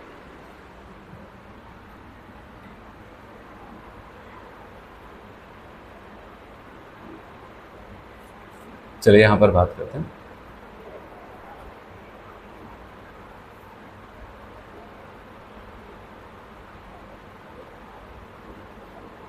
पूछा how much water should be added to 50 ml to 3 normal HCl to make normal solution. Normal solution का मतलब यहाँ पर 1 नॉर्मलिटी तक लेके जाना। अभी सारे टर्म्स में आपको बताऊंगा, अभी के लिए अगर कोई कंफ्यूज है तो मैं आपको बता दूँ। तो बताइए सॉल्व करिए, और मैंने कहा हर कोई ट्राई करो, ठीक है। जैसे क्वेश्चन आपके सामने आता है तो आपको वहाँ पर ऐसा नहीं कि अभी लिख दिया जाएगा, आप खुद से वहाँ पर क्वेश्चन के ऊपर अटैक करो, जल्दी से उसको सॉल्व करो। देखो क्या होता है यहाँ पर, कह रहे how much water should be added, फिर से एडेड वाटर पूछा जा रहा है। कह रहे अगर 75 ml 3 नॉर्मलिटी का HCl को हम 1 नॉर्मलिटी तक HCl तक पहुँचाना चाहें, तो आपने कहा ये क्वेश्चन सुन करके लग रहा है कि ये है डाइल्यूशन का केस, आपने N1V1 बराबर N2V2 लिख दिया, ठीक है, ऐसा कुछ किया। N1 की बात आती है तो बताओगे 3 नॉर्मलिटी है, और V1 की बात आती है तो यहाँ पर 75 है, ठीक है। उसके बाद यहाँ पर क्या और क्या दे रहा है हमें, नॉर्मलिटी, फाइनल नॉर्मलिटी। यहाँ पर देखो ये वाला नॉर्मलिटी कितना हो जाता है 1, तो मतलब N2 की वैल्यू कितनी 1। वॉल्यूम पता है क्या, नहीं पता है, तो आप बताओगे यहाँ पर V2 बराबर अगर हम लोग देखते हैं यहाँ पर 5 हो जाता है 225 ml। और ज़्यादातर केसेस में जैसे आप फाइनल वॉल्यूम निकालते हैं एक ऑप्शन मैच कर जाता है, ठीक है। लेकिन आपको पता है कि आपको वो नहीं करना है, आप बताओगे हमें तो एडेड वाटर पूछा जा रहा है, तो कितना पानी मिलाया गया है तो आप बताओगे, अभी बताते हैं। आप V2 में से V1 को हटा देते हैं और मतलब कि 225 ml में से आप जब V1 कितना था 75 ml को घटा देते हैं तो पता चलता है भाई पानी वहाँ पर जो मिलाया गया था वो 150 ml था। आ समझ में, एडेड वाटर कितना 150 ml, ये था यहाँ पर। चलिए, अगर इतना क्लियर है, ये था डाइल्यूशन का केस। और डाइल्यूशन के केस में आपने सिंपल सा फॉर्मूला याद किया, सारे कॉन्स्टेंट मैंने आपको बताया, N1V1 बराबर N2V2। ठीक है, अब हम लोग बात करते हैं यहाँ पर, ठीक है, कुछ बेसिक टर्म्स जो नॉर्मेलिटी में यूज़ होते हैं। जैसे अभी यहाँ पर यूज हुआ इस क्वेश्चन में नॉर्मल सोल्यूशन बनाना है। अब जैसे अगर जिसको नहीं पता है तो हो सकता है वो सोचेगा ये क्या बोलना चाहता है, ये नॉर्मल सोल्यूशन क्या होता है। ठीक है, तो नॉर्मल सोल्यूशन का मतलब क्या होगा, अभी मैं आपको यहाँ पर कुछ बेसिक टर्म हैं इनके वो बताता हूँ। अब मैं इसको मिटाता हूँ, आगे बढ़ते हैं। ठीक है, देखो ऐसा टर्म मैंने आपको मोलैरिटी में भी सिखाया, ऐसे ही बेसिक टर्म्स मैंने वहाँ पर बताया था, वैसे सेम यहाँ पर भी। अगर आपसे कभी बोलेगा भाई नॉर्मल सोल्यूशन, जैसे कभी ऊपर वाले क्वेश्चन में आ रहा है, मतलब वहाँ पर नॉर्मेलिटी 1 है या फिर n लिखे या फिर 1n लिखे। ठीक है, अगर कभी बोले भाई सेमी नॉर्मल तो आप बताओगे सेमी नॉर्मल मतलब n/2, सेमी का मतलब वैसे भी हाफ ही होता है। फिर अगर बोले डेसी नॉर्मल, क्या बोलता है डेसी नॉर्मल, तो n/10 हो जाता है। आज समझ में क्या हो जाता है, वो n/10 हो जाता है। और अगर कभी पूछे सेंटी नॉर्मल सोल्यूशन बनाना है मतलब कि n/100, ऐसे मिली नॉर्मल बोलेगा तो n/1000, ऐसे मोलर में भी यूज़ होता था। सेम वैसे यहाँ पर भी है, तो ये याद रखना, क्योंकि कल को आपसे बोले कि ऐसा डाइल्यूशन का केस और वास्ते बोले कि सेंटी नॉर्मल सोल्यूशन बनाना है और वहाँ पर कुछ लिखा नहीं, सेंटी नॉर्मल लिख देता है, तो आपको पता होगा कि सेंटी नॉर्मल का मतलब 1/100 की बात कर रहे हैं, फिर n/100 की बात कर रहे हैं, तो आप बता ले जाओगे। और नहीं पता तब बताओगे सेंटी क्या है, तो आपको समझ में नहीं आएगा। ऐसा समझ में, तो ये चीज़ें हो जाती है। अगर आपसे कहता है मिली नॉर्मल क्या हो जाता है, तो इसका मतलब आप बताओ कि 1/1000 की बात करता है, तो ये आपको ध्यान रखना है। ठीक है, बेसिक टर्म्स है, याद होना चाहिए।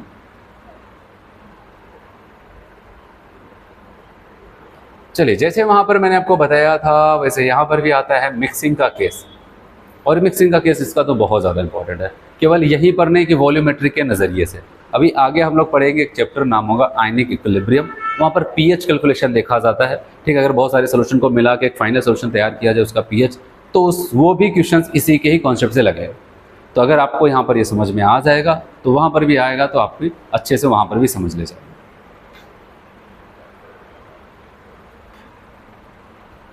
चलिए, यहाँ पर बात करते हैं mixing of solution in terms of the normality.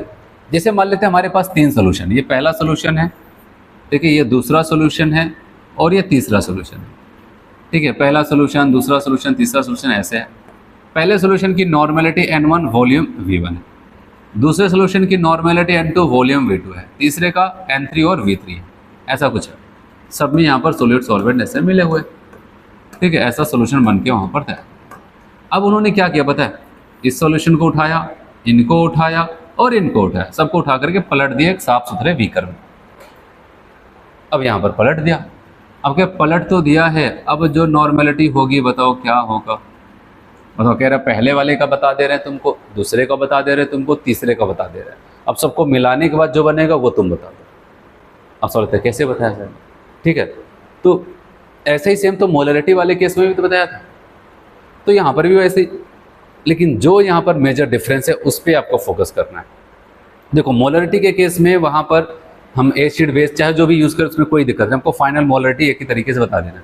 लेकिन याद रखना, जब नॉर्मेलिटी की बात आती है, तो जब नॉर्मेलिटी की बात आएगी तो आपको यहाँ पर ध्यान देना पड़ेगा, ठीक है, कि ये जो मिलाए जा रहे हैं आपस में लोग, वो कौन से लोग हैं। क्या इसमें से कोई एसिड है, क्या वो बेस है, क्या एसिड और बेस दोनों लोग आपस में मिलाए जा रहे हैं। तो ये चीज़ें यहाँ पर ज़रूरी हैं। जैसे कि अगर मैं आपको बताऊँ यहाँ पर, ये बहुत ज़्यादा इंपॉर्टेंट है। अगर मान लेते पहला केस फर्स्ट, ठीक है, इफ़ ऑल आर एसिड्स, अगर सबके सब क्या है एसिड्स हैं, तब याद रखना एक चीज़ हमेशा, तो कॉन्सेप्ट पे सबसे पहले फोकस करो। आपको पता है ये भी एसिड है, ये भी एसिड और ये भी एसिड, अगर सबके सब एसिड, तो जाहिर सी बात है जो फाइनल सोल्यूशन बनेगा वो क्या बेसिक थोड़ी रह जाए, वो भी एसिड ही होगा। भाई जब एसिड एसिड को मिलाएंगे याद रखना हमेशा एसिड ही बनेगा। ठीक है, तो फाइनल सोल्यूशन जो होगा वो एसिड ही होगा। तो अगर हमसे पूछा जाए फाइनल सोल्यूशन के, मान लेते हैं इस वाले एसिड के 2 ग्राम इक्विवेलेंट, ध्यान से समझना, इस वाले एसिड के भी सोल्यूशन में 2 ग्राम इक्विवेलेंट है, इस वाले एसिड के भी सोल्यूशन में 2 ग्राम इक्विवेलेंट है, 3 एसिड सबके मान लेते हैं, सब में 2-2 ग्राम इक्विवेलेंट। तो ये जो फाइनल सोल्यूशन बनेगा, जो फाइनल एसिड बनेगा, उसमें टोटल ग्राम इक्विवेलेंट कितने होंगे? तो आप बताओ कि 2 + 2 + 2 टोटल कितने हो जाएंगे? 6 हो जाएंगे।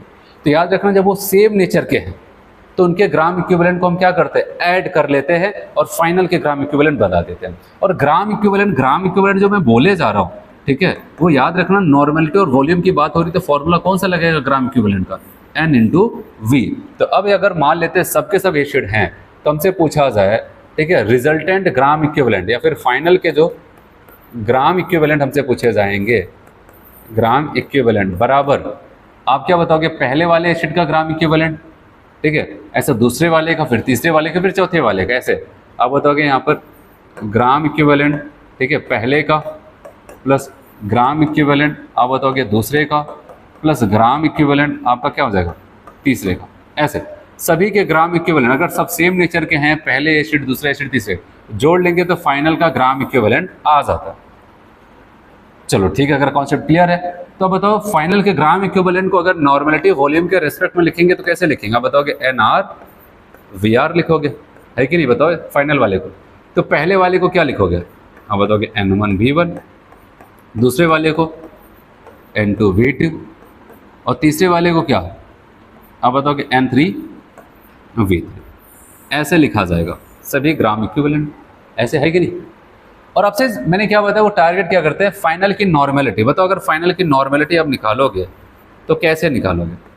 आप बताओगे N1V1 + N2V2 + N3V3 और किससे डिवाइड करेंगे? बताओ, ये रिजल्टेंट वॉल्यूम से आप क्या करते हो? डिवाइड कर देते हो, आपको फाइनल सोल्यूशन की नॉर्मेलिटी मिल जाएगी। अच्छा याद रहिए, VR क्या हो जाएगा? कोई दिक्कत नहीं है, बताओ कि पहले वॉल्यूम, पहले सोल्यूशन का वॉल्यूम प्लस दूसरे सोल्यूशन का वॉल्यूम प्लस तीसरे सोल्यूशन का वॉल्यूम। अगर और भी लोग हैं तो सबको ऐड करते चले जाते हैं। तो अगर सबके सब सेम नेचर के हैं तो फाइनल सोल्यूशन भी उसी नेचर का बनेगा, ठीक है। और वहाँ पर अगर हमसे नॉर्मेलिटी निकालनी है तो हम क्या बोलेंगे? N1V1 पहले वाले का प्लस N2V2 दूसरे वाले का प्लस N3V3 तीसरे वाले का अपॉन टोटल वॉल्यूम। आया समझ में?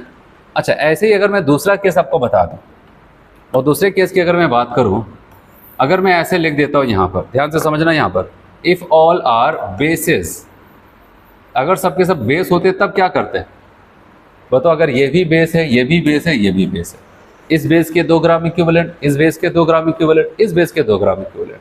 अब इन सबको मिला दिया, एक फाइनल सोल्यूशन बनाया, इसमें उस बेस के टोटल बेस के कितने ग्राम इक्विवेलेंट है? बताओगे 6 ग्राम इक्विवेलेंट हो जाएंगे। तो कहने का मतलब यहाँ पर भी बेस बेस बेस था, तो फाइनल सोल्यूशन कैसा होगा? बेसिक ही होगा। तो अब बताओगे यहाँ पर इसका मतलब ये समझ में आता है कि अगर सबके सब बेस हैं तब भी सेम यही चीज़ किया जाएगा, पहले वाले बेस का ग्राम इक्विवेलेंट प्लस दूसरे वाले बेस का ग्राम इक्विवेलेंट प्लस तीसरे वाले बेस का ग्राम इक्विवेलेंट, तो हमें फाइनल वाले सोल्यूशन का ग्राम इक्विवेलेंट पता चल जाएगा। तो फाइनल वाले सोल्यूशन के ग्राम इक्विवेलेंट कैसे लिखोगे? फिर से NR/VR N1V1 + N2V2 + N3V3, फिर NR निकालेंगे तो equal to N1V1 + N2V2 + N3V3 upon VR। तो एसिड अगर सबके सब एसिड है तब भी ये फॉर्मूला, सबके सब बेस है तब भी ये फॉर्मूला लगाना। लेकिन जो सबसे मेन आपसे क्वेश्चन भी टारगेट करता है, पूछता है, वो क्या हो जाएगा कि आप बताओगे जब उसमें कुछ एसिड और कुछ बेस हो तब हम वहाँ पर क्या करते हैं।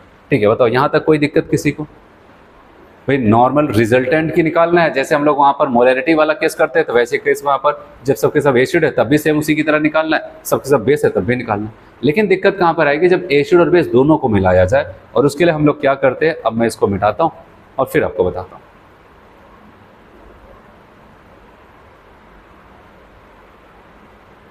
देखो पहला केस मैंने आपको बताया when all are the acids, ठीक है, तो NR/VR बराबर ये, फिर NR निकालना होगा, टोटल वॉल्यूम से डिवाइड कर देंगे। If all are the bases, फिर से मैंने कहा कि यहाँ पर क्या करना है, N1V1 पहले वाले का, फिर N2V2 दूसरे का, ऐसा तीसरे का जोड़ लेना है। फिर अगर आपको NR निकालना है तो टोटल वॉल्यूम से डिवाइड करना पड़ेगा। लेकिन अब यहाँ पर याद रखना कि अगर कुछ ऐसा हो जाए, ठीक है, कुछ ऐसा हो जाता है वहाँ पर, मान लेते हैं पहला सोल्यूशन है, ठीक है, यहाँ पर ऐसा पहला सोल्यूशन है, ये N1 है, ये V1 है, ठीक है, मान लेते हैं ये एसिड है। एक दूसरा सोल्यूशन लिया, इसकी नॉर्मेलिटी N2 है, वॉल्यूम V2 है, मान लेते हैं ये भी एसिड है। एक तीसरा सोल्यूशन लिया, ठीक है, मान लेते हैं इसकी नॉर्मेलिटी N3 है और वॉल्यूम क्या है V3 और ये बेस है। अब इन तीनों को पलट देते हैं एक नए बीकर में, ठीक है, ऐसे इनको भी पलटा, इनको भी, सबको इसमें पलट दिया। अब कह रहे जो फाइनल रिजल्टेंट नॉर्मेलिटी होगी वो हमें बताओ, ठीक है, और रिजल्टेंट वॉल्यूम तो आपको पता है, सबके वॉल्यूम को जोड़ो।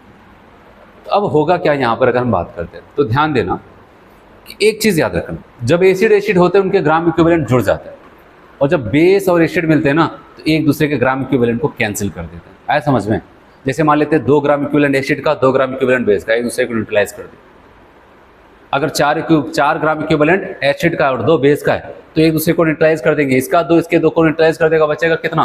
केवल 2 ग्राम इक्विवेलेंट, वो भी किसके? एसिड के। तो कहने का मतलब मेरा ये है कि जब हम क्या करते हैं एसिड और बेस को मिला करके फाइनल सॉल्यूशंस बनाते हैं, तब वहाँ पर अब ऐसा नहीं कि अब भी हम सबके ग्राम इक्विवेलेंट को जोड़ लें। जो एसिड्स होंगे उनके ग्राम इक्विवेलेंट को जोड़ लिया जाएगा, अगर कुछ बेसेस हैं 1-2 लोग उनके ग्राम इक्विवेलेंट को जोड़ लेंगे। फिर हम क्या करते हैं, फिर एसिड में से बेस को घटा देंगे, या फिर ऐसा कह सकते हैं जिसके ग्राम इक्विवेलेंट ज़्यादा होंगे एसिड और बेस में से, उसमें से कम वाले को घटा देंगे। ऐसा नहीं हमेशा एसिड से बेस को घटाया जाता है, बेस में से एसिड को भी घटा सकते हैं। तो ये आपको ध्यान देना है। जैसे कि मैंने आपको एग्जांपल समझाया, अगर आपने देखा 2 लोग एसिड 1 लोग बेस है। अब अगर यहाँ पर हमसे पूछा जाए when acid and base are mixed, तो रिजल्टेंट ग्राम इक्विवेलेंट हमसे पूछा जाए तो हम क्या करेंगे, ग्राम इक्विवेलेंट किसका? एसिड का प्लस ग्राम इक्विवेलेंट बेस का। फिर यहाँ पर मैंने माइनस नहीं किया, मैंने यहाँ पर डिफरेंस किया है ग्राम इक्विवेलेंट बेस का। इसका मतलब ये हो जाता है कि अगर एसिड के ग्राम इक्विवेलेंट इन दोनों को मिला करके बेस से ज़्यादा है तो हम एसिड में से बेस को घटाएंगे। अगर ऐसा कुछ हो जाए कि एसिड के ग्राम इक्विवेलेंट ओवरऑल बेस से कम है तो हम बेस में से एसिड को घटाएंगे। और याद रहे कि सोल्यूशन में जिसका ग्राम इक्विवेलेंट ज़्यादा होगा, जब टक्कर चल रही है एसिड और बेस की, तो जिसके ग्राम इक्विवेलेंट ज़्यादा होंगे सोल्यूशन उसी की तरह दिखेगा। तो आप बताओगे उसी की तरह उसका नेचर होगा, मतलब अगर एसिड के ग्राम इक्विवेलेंट ज़्यादा है तो सोल्यूशन एसिडिक, बेस के ग्राम इक्विवेलेंट तो बेसिक। अच्छा, दोनों के ग्राम इक्विवेलेंट बराबर तो न्यूट्रल हो जाएगा, है कि नहीं? क्योंकि वो एक दूसरे को न्यूट्रलाइज करते हैं, इसलिए कहा जाता है एसिड और बेस आपस में मिलते हैं तो न्यूट्रलाइजेशन करते हैं, उदासीनीकरण करते हैं, ठीक है। तो इसलिए एक दूसरे को खत्म करना चाहते हैं, ठीक है। तो अगर उसमें से कोई बचा रह जाता है, जो बचा रह जाएगा उसी का नेचर आपको सोल्यूशन में दिखेगा। इसलिए ये इंपॉर्टेंट केस है। तो आप बताओगे NrVr बराबर N1V1 एसिड का प्लस N2V2 एसिड का माइनस या फिर डिफरेंस N3V3। तो अब हमसे अगर पूछा जाए Nr बताओ, तो मैंने कहा N1V1 पहले वाले एसिड का प्लस N2V2, फिर डिफरेंस, तो इसका मतलब आप समझे अभी यहाँ पर N3V3 अपॉन मैंने क्या बोला Vr कर देते, ठीक है। रिजल्टेंट वॉल्यूम से क्या करते हैं, डिवाइड कर देते हैं। अच्छा, रिजल्टेंट वॉल्यूम अब यहाँ पर क्या आएगा बताओ, Vr, पहले वाले का V1 दूसरे का V2, ये तो एसिड था, ये तीसरा वाला बेस है।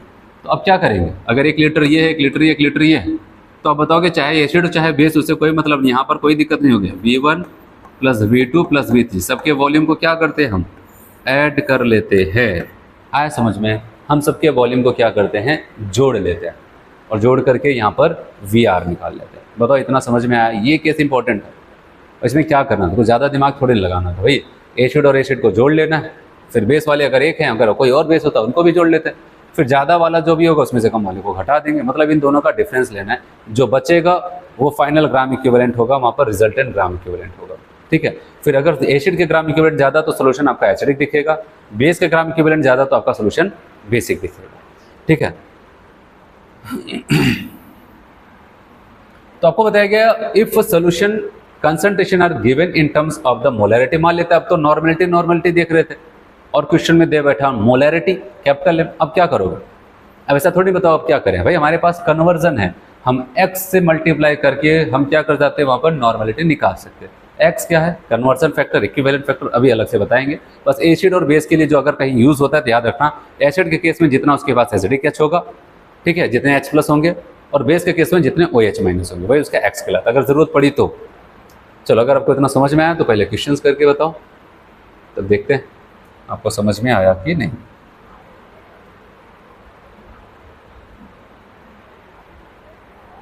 आपको बताया 20 ml, कह रहे 20 ml N/2 HCl है, एक पहला सोल्यूशन, ये रहा पहला सोल्यूशन।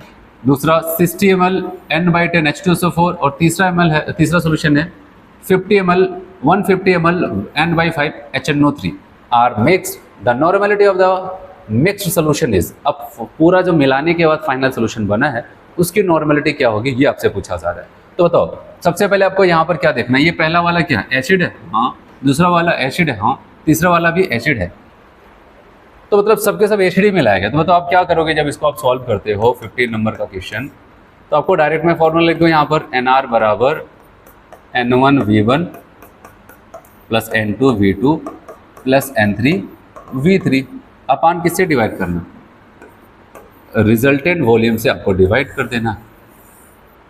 बताओ NR बराबर क्या निकल के आएगा, तो आप बताओगे N1 की वैल्यू कितनी है 1/2, ये तो समझ गए होंगे ना, पहला वाला एसिड है इसके नॉर्मलिटी क्या n/2 का मतलब 1/2।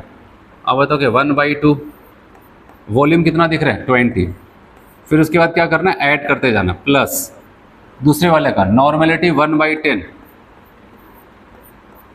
इंटू वॉल्यूम कितना है 60, प्लस अगले वाले की बात करते हैं, नॉर्मलिटी कितनी है 1/5 और वॉल्यूम कितना है 150 अपान टोटल वॉल्यूम। टोटल वॉल्यूम कैसे बताओ, पहले वाले का 20 ml है लिख दो, दूसरे वाले का वॉल्यूम कितना है 60 है लिख दिया, ठीक है, और तीसरे वाले का 150 ml है। बस अब सॉल्व करना बाकी है, सारी चीज़ें आ जाएगी यहाँ पर। चलो सॉल्व करते। बताओ ये कैंसिल होकर के कितना आएगा 10, ठीक है, उसके बाद ये कैंसिल होकर कितना बचेगा 6, ये कैंसिल होकर कितना बचेगा 30, और यहाँ पर आप देख रहे हैं ये 80 हो जाएगा, ये 15, तो यहाँ पर 230 हो जाता है। बताओ ये आ जाएगा 30 10 40 46 46 अपान कितना हो जाएगा, ठीक है, आप यहाँ पर बताया 230 ना। अब बताओ यहाँ पर अगर हम देखते हैं तो यहाँ पर ये 10, यहाँ पर 2 आ जाता है, 2/10 इसका मतलब लिखना चाहे तो क्या लिख सकते हैं 1/5, अच्छे शब्दों में लिखे तो n/5। बताओ कौन सा ऑप्शन सही हो रहा है, फर्स्ट वाला। आए समझ में, सबके सब क्या थे एसिड है, और यहाँ पर मैंने आपको बताया अगर सबके सब एसिड है तो सबके ग्राम इक्विवेलेंट को जोड़ा, टोटल वॉल्यूम से डिवाइड कर दिया, जो भी आता है सॉल्व करने के बाद वो आपका फाइनल की नॉर्मेलिटी हो जाएगी। कितना आ जाता है n/5 या फिर 1/5 आप जो भी बोलो, ठीक है, क्लियर, इतना आगे बढ़े।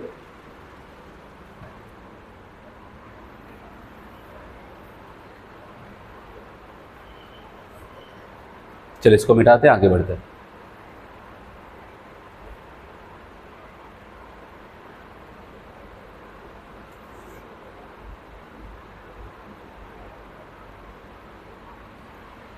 Question number 16। अगर आप देखें एक पहला सोल्यूशन ये है HCl नाम का, दूसरा सोल्यूशन किसका है H2SO4 का, तीसरा सोल्यूशन NaOH, दिख गया आपको यहाँ पर बेस देख रहे हैं, ये कौन है एसिड, ये एसिड, लेकिन दूसरा वाला तीसरा वाला क्या हो जाता है वो बेस हो जाता है। तो ऐसा कुछ वहाँ पर होता है। पूछा गया are makes the normality of mixed solution is, अब जो फाइनल सोल्यूशन बन के तैयार होता है उसकी नॉर्मेलिटी वहाँ पर क्या होगा, ये हमसे पूछा जा रहा है। तो इस बार एसिड और बेस सबको मिलाया गया है। तो मैंने आपको बताया था अगर रिजल्टेंट नॉर्मेलिटी की बात आती है तो हम क्या करते हैं बताओ, एसिड वाले को आपस में जोड़ लेते हैं, मान लेते हैं पहला दूसरा एसिड है N1V1 प्लस N2V2, फिर माइनस थर्ड वाला N3V3 अपान रिजल्टेंट वॉल्यूम। चलो NR की बात करते हैं। यहां पर अगर हम लोग देखते हैं नॉर्मेलिटी है 1/2, वॉल्यूम कितना है 50 प्लस, अच्छा दूसरे वाले पे ध्यान देना अगर कोई जल्दबाजी करेगा, यहाँ पर मोलैरिटी दिया है। अब सोचते हैं हमें तो नॉर्मेलिटी चाहिए, तो मैंने आपको क्या बताया था वहाँ पर नॉर्मेलिटी बराबर क्या हो जाता है मोलैरिटी इंटू एक्स, और एक्स मैंने कहा था एसिड के लिए अभी के लिए मान के चलो वो क्या हो जाता है उसका एसिडिक एच।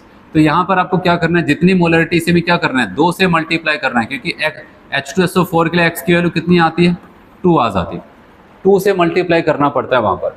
तो आप बताओगे यहाँ पर N1V1 प्लस N2V2, और यहाँ पर अगर बात करते हैं आप बताओगे 1/10 तो था, ये तो m हुआ और ये वॉल्यूम 50, लेकिन आपको याद है इसमें 2 से मल्टीप्लाई करना पड़ेगा, ये मैं मल्टीप्लाई कर रहा हूँ, अगर नहीं करेंगे तो गड़बड़ हो जाएगा। फिर माइनस N3 की वैल्यू वो बेस वाले की, यहाँ पर 1/10 इंटू 200 अपान क्या हो जाएगा टोटल वॉल्यूम। टोटल वॉल्यूम बताओ ये 50, ये भी 50 और ये कितना है 200 आ जाता है, ठीक है। अब इसको सॉल्व करते हैं हम लोग। बताओ यहाँ पर ये कैंसिल होगा, कितना आएगा 25, याद रहे यहाँ पर 2 से मल्टीप्लाई किया गया क्योंकि मोलरिटी था नॉर्मलिटी में कन्वर्ट करने के लिए। ये 0 0 कैंसिल, 5 इंटू 2 कितना हो जाएगा 10, और यहाँ पर ये 0 कैंसिल कितना आ जाएगा बताओगे 20। तो चलो अब अगर देखें यहाँ पर सॉल्व करते, ये एसिड के ग्राम इक्विवेलेंट है, बताओगे 25 प्लस 10 माइनस 20 अपन यहाँ पर कितना हो जाएगा 300। ये दोनों कौन हैं? एसिड वाले ग्राम इक्विवेलेंट, ये बेस का है। तो एसिड के ग्राम इक्विवेलेंट कितने निकल रहे हैं बताओ? ये 35 माइनस 20 अपान 30। अगर आप देखें ग्राम इक्विवेलेंट किसके ज़्यादा है? एसिड के ज़्यादा है। ये दोनों लोग मिलकर के 35 बना रहे हो, 20 ही है। तो इसका मतलब फाइनल सोल्यूशन कैसा होगा? एसिडिक होगा। तो 35 में से 20 जाएगा तो कितना आएगा 15 अपान 300। तो अब इसको कैंसिल करते हैं तो यहाँ पर ये 1/20 या फिर n/20 हम लिख सकते हैं उसको। आप समझ रहे हैं? तो ऐसा कुछ हम लोग यहाँ पर करते हैं और यहाँ पर आते हैं तो कौन सा ऑप्शन सही हो जाता है? बी वाला ऑप्शन यहाँ पर करेक्ट हो जाता है। ठीक है, तो ये एसिड और बेस का यहाँ पर था कॉम्बिनेशन। तो मैंने आपको बताया क्या क्या आपको करना था। बताओ आ रहे समझ में?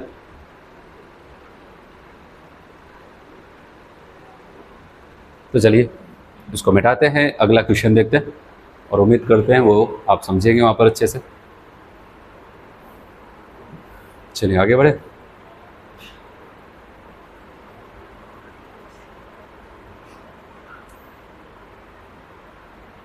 क्वेश्चन नंबर 17, और 17 नंबर के क्वेश्चन की अगर हम बात करते हैं तो आपको क्या बता रहा है? कह रहे 50 ml और कितना 12 नॉर्मल H2SO, ये पहला सोल्यूशन है। और दूसरा क्या 30 ml 10 नॉर्मल HCl, दूसरा सोल्यूशन। फिर तीसरा 10 ml 2 नॉर्मल HNO3, ये 3 एसिड आपको दे दिया गया। फिर कह रहे एंड मतलब एक और मिला रहा है इसमें, कौन है? कह रहे 100 ml 3 normal NaOH are mixed and the solution made up to 1000 ml। कह रहे फाइनल सोल्यूशन जो हो जाता है वो 1000 ml का मिलकर के तैयार हो जाता है। The normality of the mix solution is, अब जो सोल्यूशन बन के तैयार हुआ है फाइनल सोल्यूशन, उसकी नॉर्मेलिटी क्या होगी? तो बताओ जब इसको हम सॉल्व करते हैं यहाँ पर 17 नंबर क्वेश्चन, तो फिर से मैं आपको यहाँ पर बताऊँगा NR लिखते हैं हम लोग, और यहाँ पर बताओ N1V1 क्या है? एसिड, प्लस N2V2 एसिड है, तभी जोड़ते जा रहे हैं। प्लस तीसरा वाला भी क्या है? एसिड है। अब चौथा वाला कौन है? बेस है। तो अब यहाँ पर N4B4 कर देंगे ना अपान टोटल वॉल्यूम। चलो वैल्यू को पुट कर सकते हो। तो बताओ यहाँ पर N1 की यहाँ पर कितना रखना है? 12। आप देख रहे हो H2SO4 ही पहला है और वॉल्यूम कितना है 15, प्लस N2 की वैल्यू कितना बताया गया 10। वॉल्यूम याद रहे सबके सब नॉर्मेलिटी में होने चाहिए। अगर कहीं मोलरिटी आ जाए तो एक्स फैक्टर से मल्टीप्लाई करके वहाँ पर बना सकते हैं। इसमें क्वेश्चन सब जहाँ नॉर्मेलिटी ही है। वॉल्यूम इसका कितना दिया गया? HCl का 30 है, ठीक है। फिर प्लस तीसरे नंबर पे HNO3 है, नॉर्मेलिटी है 2, वॉल्यूम कितना है 10 ना, 10 ही। उसके बाद फिर माइनस ये बेस वाले के लिए 3, और कितना है यहाँ पर 300 है, सॉरी यहाँ पर 100 आ जाता है। इसका वॉल्यूम 100 है ना। अब बताओ कि इसका वॉल्यूम 100 है तो यहाँ पर आ जाएगा 100।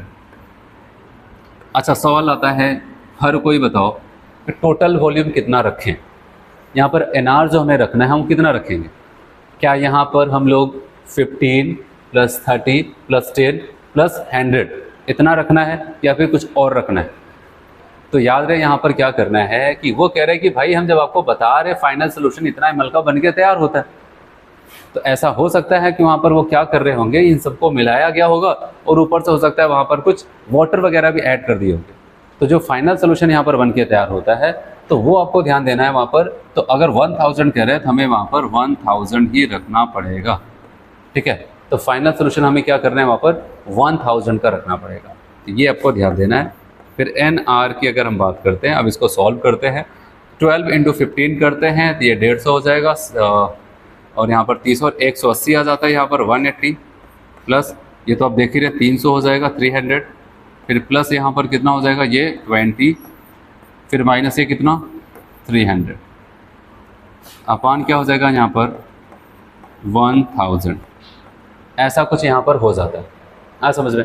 तो अब हमें क्या करना है, जब NR यहाँ पर निकालना है तो याद रखना ये सब एसिड वाले थे, ये तीनों लोग कौन है? एसिड, ये बेस का है। तो यहाँ पर अगर हम देखते हैं ये 300 प्लस में है, 300 माइनस में कैंसिल हो जाएगा, 180 प्लस 20 कितना हो जाएगा 200, 200 अपान क्या हो जाएगा 1000, ठीक है।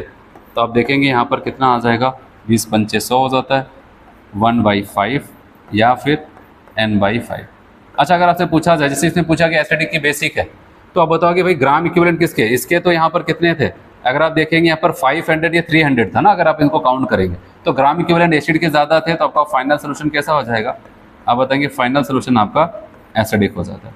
ऐसा समझ में, आपका फाइनल सोल्यूशन कैसा होगा, एसिडिक हो जाता है, ठीक है। तो ऐसा हम लोग को यहाँ पर करना है।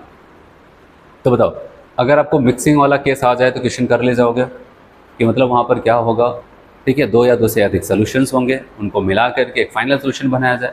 वो सोल्यूशन जो भी जिनको हम मिला रहे हैं वो एसिड वाले भी हो सकते हैं, सबके सब बेस भी हो सकते हैं। ऐसा भी हो सकता है स्पेशल केस और अच्छे केसेस में जहाँ पर एसिड और बेस दोनों को मिलाया जाए, ठीक है। तो ये सारे केसेस पे क्या क्या क्वेश्चंस बन सकते थे किस टाइप के, उसकी प्रैक्टिस मैंने आपको कराएंगे। चलिए अब इसको हटाते हैं, आगे बढ़ते हैं।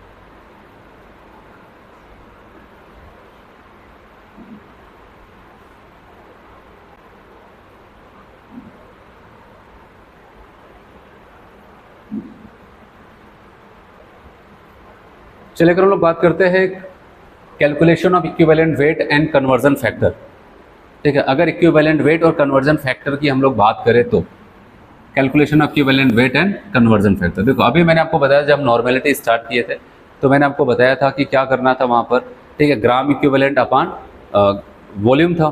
फिर ग्राम इक्विवेलेंट को जब हम ओपन कर रहे थे तो मैंने आपको बताया था मास अपान इक्विवेलेंट वेट।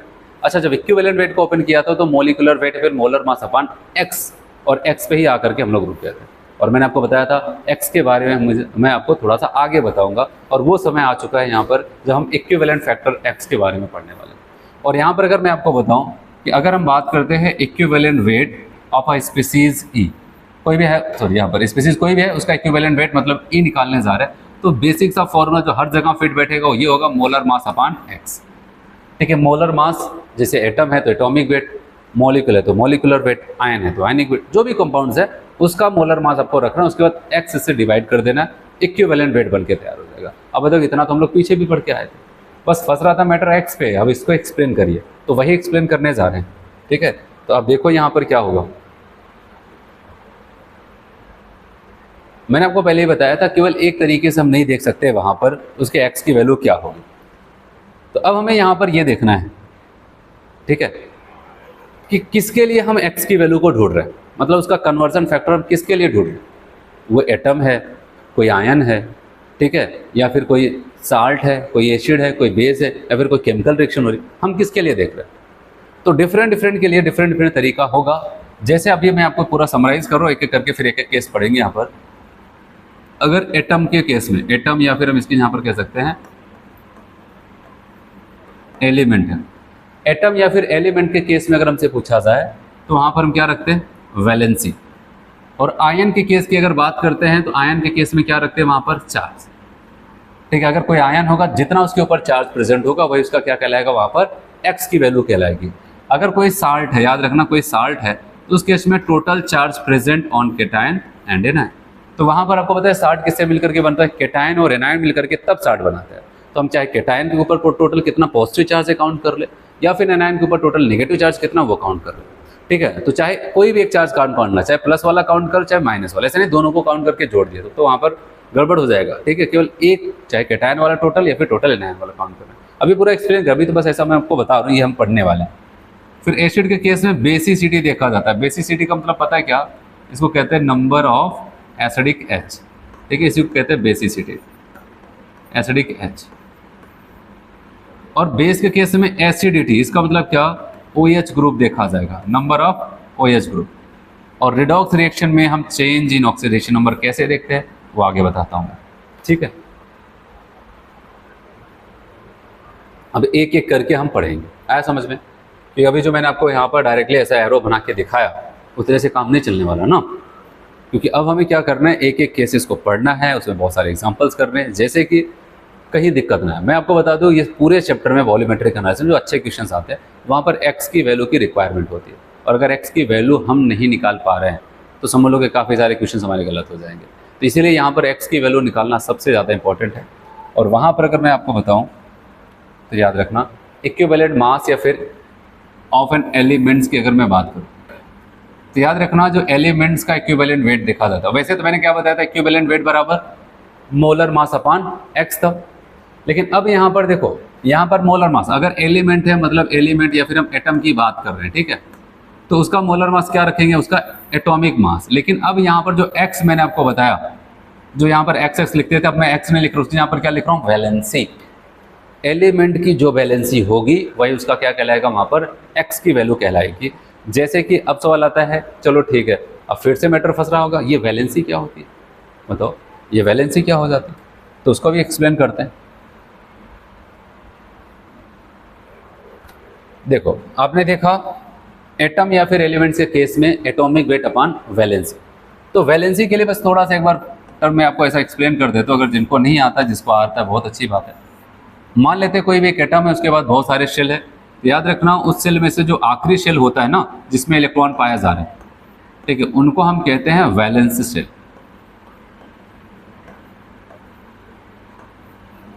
क्या बोलते हैं इसको, वैलेंस शेल। और उस सेल में जो इलेक्ट्रॉन पाए जाते हैं उसको हम क्या बोलते हैं, वैलेंस इलेक्ट्रॉन। जो इलेक्ट्रॉन पाए जाते हैं उसको हम क्या बोलते हैं, वहाँ पर वैलेंस इलेक्ट्रॉन कहते हैं। तो अब इतना अगर आपको समझ में आता है तो आते हैं वैलेंसी। कहता है अगर नंबर ऑफ वैलेंस इलेक्ट्रॉन, ये वैलेंस इलेक्ट्रॉन किसी भी एटम के पास, एलिमेंट के पास अगर नंबर ऑफ वैलेंस इलेक्ट्रॉन जो है वो लगभग 4 के क्या हो जाए, इक्वल या फिर लेस देन 4, मतलब 4 के बराबर हो या फिर 4 से कम हो। कहाँ पर, ये आखिरी शेल में इलेक्ट्रॉन के नंबर 4 के बराबर या फिर 4 से कम वाला केस आता है, तो उस कंडीशन में वैलेंसी क्या कहलाती है उस एटम की, कहता है number of valence electron.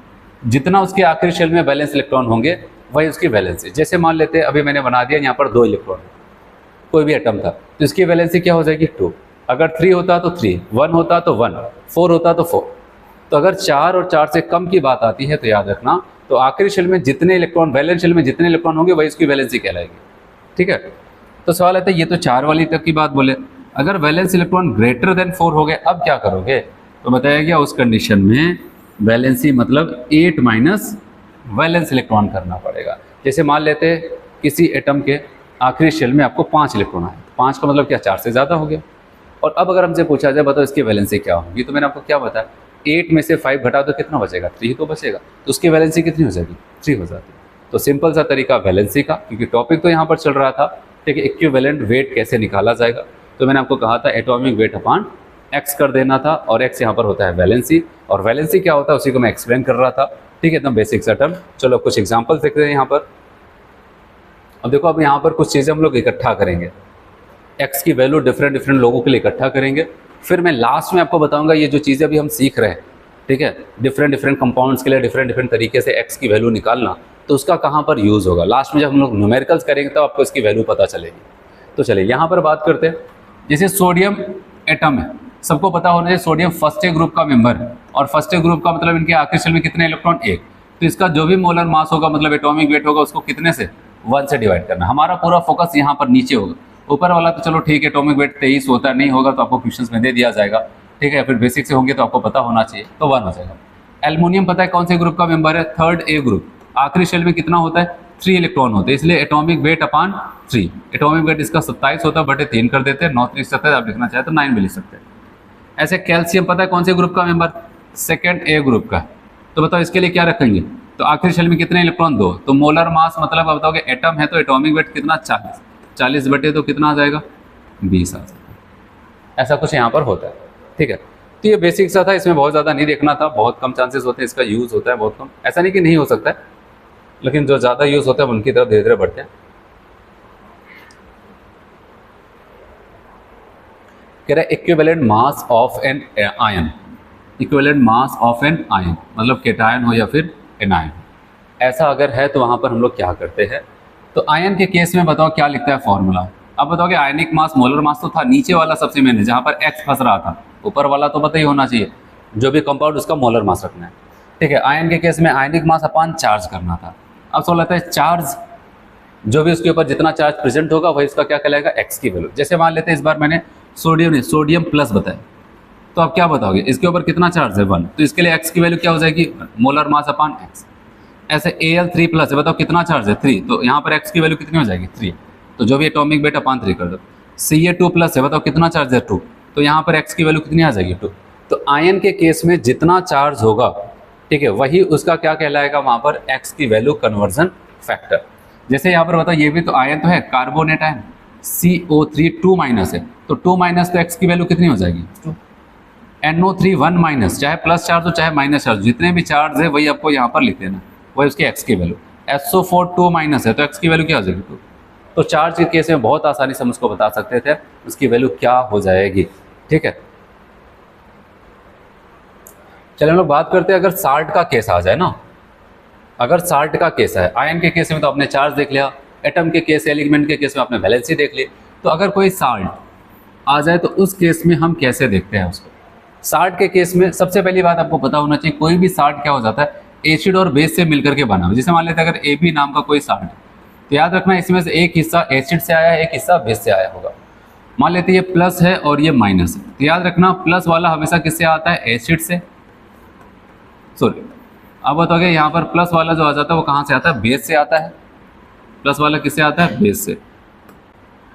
Salt में जो पॉजिटिव वाला हिस्सा होता है वो बेस से आता है और नेगेटिव वाला किससे आता है, वो एसिड से आता है, ठीक है। ये अब साल्ट की बात आती है, तो साल्ट के केस में हम कैसे देखेंगे, तो आपका जो भी साल्ट है उसका तो मोलर मास आपको रख देना, फॉर्मूला मास बोले या फिर मोलर मास, लेकिन x की वैल्यू क्या होगी वो ध्यान देना। कहते हैं कि total charge present on cation या फिर एनायन, उसमें जो पॉजिटिव वाला हिस्सा है टोटल उसके पास कितने चार्ज है वो आप काउंट कर लो, x की वैल्यू बना दो उसको, या फिर जितना नेगेटिव वाला चार्ज है वो, ऐसा नहीं कि दोनों को निकाल करके जोड़ देना, एक का ही चेक करना है, या तो प्लस वाले का चेक करो या तो माइनस वाले का। अब मैं दोनों में से अब सवाल आता है कोई प्लस वाला रख दे और कोई माइनस वाला रख दे, ऐसा तो नहीं होगा कहीं गलत हो जाएगा, नहीं।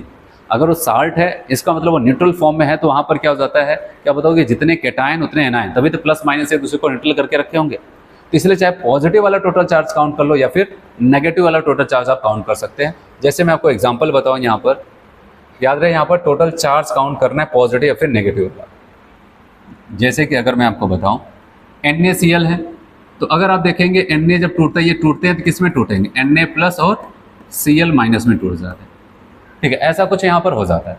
तो अब अगर यहाँ पर बात करते हैं टोटल प्लस वाले कितने हैं, एक, माइनस वाले कितने हैं, आपको केवल एक रखना था, प्लस वाला देखना तो प्लस वाला, जितने चार्ज है वो रख दो, तो आप बताओगे मोलर मास अपान 1 हो जाएगा। Na2SO4 ये भी एक साल्ट है, आप बताओगे जब इसको तोड़ेंगे 2 Na प्लस में जाएगा और किस में, CO3 2 माइनस में जाएगा। तो अब अगर हमसे यहाँ पर पूछा जाए तो टोटल प्लस चार्ज कितने होंगे, एक सोडियम के ऊपर एक, तो 2 की वजह से कितने 2, और एक कार्बोनेट में 2 है, तो आप कोई प्लस वाला चाहे माइनस वाला काउंट करें तो 2 आ जाता है। चलो यहाँ पर इसमें देखते हैं कितना आता है, Ba3PO4 का होल ट्वाइस। आप जब इसको तोड़ेंगे ना, Ba कौन सी फैमिली का मेंबर, सेकेंड ए ग्रुप का है, तो ये जब भी टूटते हैं 2 प्लस चार्ज देते हैं, तो कितने हैं इसके नंबर 3, तो 3 इंटू 2 प्लस में टूटेंगे, और यहाँ पर PO4 हमेशा याद रखो किस में जाता है, 3 माइनस में जाता है। तो अगर हम टोटल प्लस चार्ज काउंट करेंगे 3 2 जा 6, एक Ba के ऊपर क्या हो जाता है 2 प्लस 3 की वजह 6, और जब माइनस वाले देखते हैं तो एक PO4 3 माइनस है, तो एक PO4 के ऊपर 3 माइनस 2 की वजह से कितना हो जाएगा 6। इसलिए मैंने कहा कोई एक काउंट करना, क्योंकि दोनों वैल्यू हमेशा सेम आएंगे, इसलिए जिससे मन करे आप उसे काउंट कर सकते हैं, चाहे पॉजिटिव वाले से चाहे नेगेटिव वाले से, ये आ जाता है। ऐसे Al2SO4 का होल थ्राइस देखें तो आप बताओगे यहाँ पर 2Al3 plus, aluminium third group का है तो 3 प्लस में टूटता है, और SO4 हमेशा हर किसी को पता होना चाहिए SO4 2 माइनस में जाता है। इधर भी टोटल 6 और यहाँ पर 3 2 जा 6, तो आप बताओगे x की वैल्यू कितनी आ जाती है, 6 आ जाती है, ठीक है। तो कहने का मतलब साल्ट के केस में आपने देखा कि हम टोटल पॉजिटिव या फिर टोटल नेगेटिव वहाँ पर लगा सकते हैं, ठीक है, तो जो x की वैल्यू बनेगी। साल्ट के केस का जो दूसरा मेथड है, यहाँ पर आपको बताया, अभी साल्ट को मैंने बताया वो कैटायन और एनायन से मिलकर के बना होता है, और चार्ज के लिए मैंने आपको एक अलग तरीका बताया इसके जस्ट ऊपर वाला। तो सवाल आता है जब वो कैटायन और एनायन से मिलकर बना है, अगर कोई कहे कि हम क्या काम करते हैं, जो भी कैटायन उसके साथ बन रहा है हम उसका इक्विवेलेंट वेट प्लस जो एनायन बन रहा है उसका इक्विवेलेंट निकाल के अगर जोड़ दे, तो क्या वो फाइनल जो साल्ट बन रहा है उसका इक्विवेलेंट वेट बन जाएगा, हाँ वो बन जाएगा। तो अब बताओगे साल्ट जब हमसे पूछा जाएगा तब बताओगे कैटायन का और प्लस एनायन का। एक तरीका ये भी है, और एक तरीका जो आपको मैंने बताया जो सबसे सिंपल था अभी जो ऊपर बताया, ठीक है, टोटल पॉजिटिव चार्ज या फिर टोटल नेगेटिव चार्ज काउंट कर लो, x की वैल्यू बन जाएगी। एक वो था, और दूसरा जैसे अभी यहाँ पर देखो NaCl का भी एक तरीका आपको क्या बताया, मोलर मास अपान 1 कर देना था, है कि नहीं। एक तरीका यहाँ पर और हो सकता है, कह रहे हैं कि अगर इसको तोड़ा जाए तो आप बताओगे ये Na प्लस और Cl- से बना है। तो क्यों ना हम ऐसे कहते हैं equivalent weight of Na plus equivalent weight of Cl- मिल करके इक्विवेलेंट वेट ऑफ NaCl को बनाएगा। तो अब अगर हम देखें यहाँ पर चाहे यहाँ पर करें, दोनों में सेम ही चीज़ें आएंगे। और आपको पता है यहाँ पर क्या होगा, सोडियम का एटॉमिक वेट 23 और चार्ज 1 है, क्लोरीन का 35.5 और चार्ज 1 है, कितना आ जाता है 58.5। आप ऐसे भी करते तो आप कहते हैं NaCl का जो मॉलिक्यूलर मास हो जाता है 58.5 और x की वैल्यू 1। चाहे आप ऐसा डायरेक्टली कर सकते हैं, ऐसा भी कर सकते थे। अब सवाल आता है जब हमारा काम इससे बन रहा है, ये वाले से molar mass upon total charge positive और नेगेटिव, तो हम इसको क्यों करें, तो उसकी ज़रूरत आगे मैं आपको बताता हूँ। पहले यहाँ पर कुछ एग्जांपल्स देखते हैं। इसे कैल्शियम कार्बोनेट को भी देखना चाहें तो यहाँ पर जब इसको तोड़ते हैं Ca2+ में, और यहाँ पर क्या CO3 2- में जाता है, टोटल प्लस चार्ज 2 है, टोटल माइनस चार्ज 2 है। तो आप चाहते हैं यहाँ पर क्या करते हैं, मोलर मास अपॉन 2 कर देते, ठीक है। और आपको पता है कैल्शियम कार्बोनेट का मोलर मास कितना 100 आता है, और बाई 2 कर देंगे तो कितना आ जाएगा 50 आ जाता है। अगर हम चाहे तो ऐसे भी बता सकते हैं कैल्शियम 2+ का, ठीक है, यहाँ पर equivalent weight plus carbonate ion का इक्विवेलेंट वेट, और कैल्शियम का कितना 40 होता है एटॉमिक वेट, चार्ज 2 है, 2 से डिवाइड किया। कार्बोनेट 60 होता है, 60 को 2 से डिवाइड किया, तो आप बताओगे यहाँ पर 20 बचेगा और यहाँ पर 30 आ जाएगा, कितना 50। तो हम ऐसे भी कर सकते हैं, ऐसे आप Na2CO3 के केस में भी कर सकते हो, यहाँ पर भी कर सकते हो, एक साथ करो या फिर तोड़ के भी आप उसको कर सकते हो। अब सवाल आता है जब हमारा काम बिना तोड़े चल रहा था, हम तोड़ क्यों रहे जबरदस्ती इसको, तो इसलिए क्योंकि अगर हम लोग को क्या मिलता है, यहाँ पर एक नया कॉन्सेप्ट मैं आपको बताता हूँ। जब कभी ऐसा हो जाए, ठीक है, साल्ट का केस इंपॉर्टेंट है, याद रखना इंपॉर्टेंट कॉन्सेप्ट। अगर हम बात करते हैं यहाँ पर सेकेंड मेथड जो था, ये बताएगा कभी ऐसा आ जाए कि उसमें जो भी कैटायन यूज हो रहा है, जो मेटल यूज हो रहा है, वो हमें नहीं पता, और अगर तब हमसे पूछा जाए कि बताओ वहाँ पर इसका इक्विवेलेंट वेट क्या होगा, या फिर हो सकता है कल को आपको पूरे कंपाउंड का इक्विवेलेंट वेट दे दे। कार्बोनेट को तो हम पहचान रहे, कार्बन ऑक्सीजन 2- चार्ज है, तो अगर मेटल का पूछा जाए तो कैसे निकालेंगे। तो याद रखना जब अननोन मेटल है या फिर अननोन कैटायन या फिर एनायन हो उसमें, तब हमसे पूछा जाए किसी एक का क्या होगा इक्विवेलेंट वेट, तब हम उसको ये वाला सेकंड वाला मेथड जो मैं आपको बता रहा था वो करना था। अब मेटल कार्बोनेट हम कहेंगे equivalent weight of metal plus equivalent weight of carbonate ion. अब जैसे मेटल का मानते हमें नहीं पता, हम पहचानते नहीं, लेकिन कार्बोनेट को तो पहचानते हैं। तो कार्बोनेट कितना 60/2, इसका मॉलिक्यूलर वेट 60/2 कर देते हैं, कितना आ जाएगा 30। तो ये रिलेशन बनके तैयार हो जाएगा। जैसे एक एग्जांपल यहीं पर अगर मैं आपको बताऊं, मान लेते हैं इक्विवेलेंट वेट मेटल कार्बोनेट का, ठीक, ऐसे मान लेते हैं वो 50 आता है, ऐसे कभी दे दिया जाए। एक मेटल कार्बोनेट है, उसका इक्विवेलेंट वेट 50 है, तो बताओ उसके मेटल का इक्विवेलेंट वेट क्या होगा। तो आपको पता है मेटल कार्बोनेट को आप ऐसे तोड़ेंगे, equivalent weight of metal plus carbonate, और कार्बोनेट का क्या बताया अभी 60/2 30 हो जाएगा। जब इक्विवेलेंट वेट मेटल का आपसे पूछा जाएगा तो आप क्या बताओगे 50 - 30, ये इसमें से इसको घटा देंगे तो कितना आ जाता है 20 आ जाता है। समझ में, जब कभी ऐसा आ जाए तब हम इस मेथड का यूज़ करते हैं, नहीं तो अगर हम कैटायन एनायन दोनों को पहचानते हैं तो हमें ये यूज़ करने की कोई ज़रूरत नहीं थी।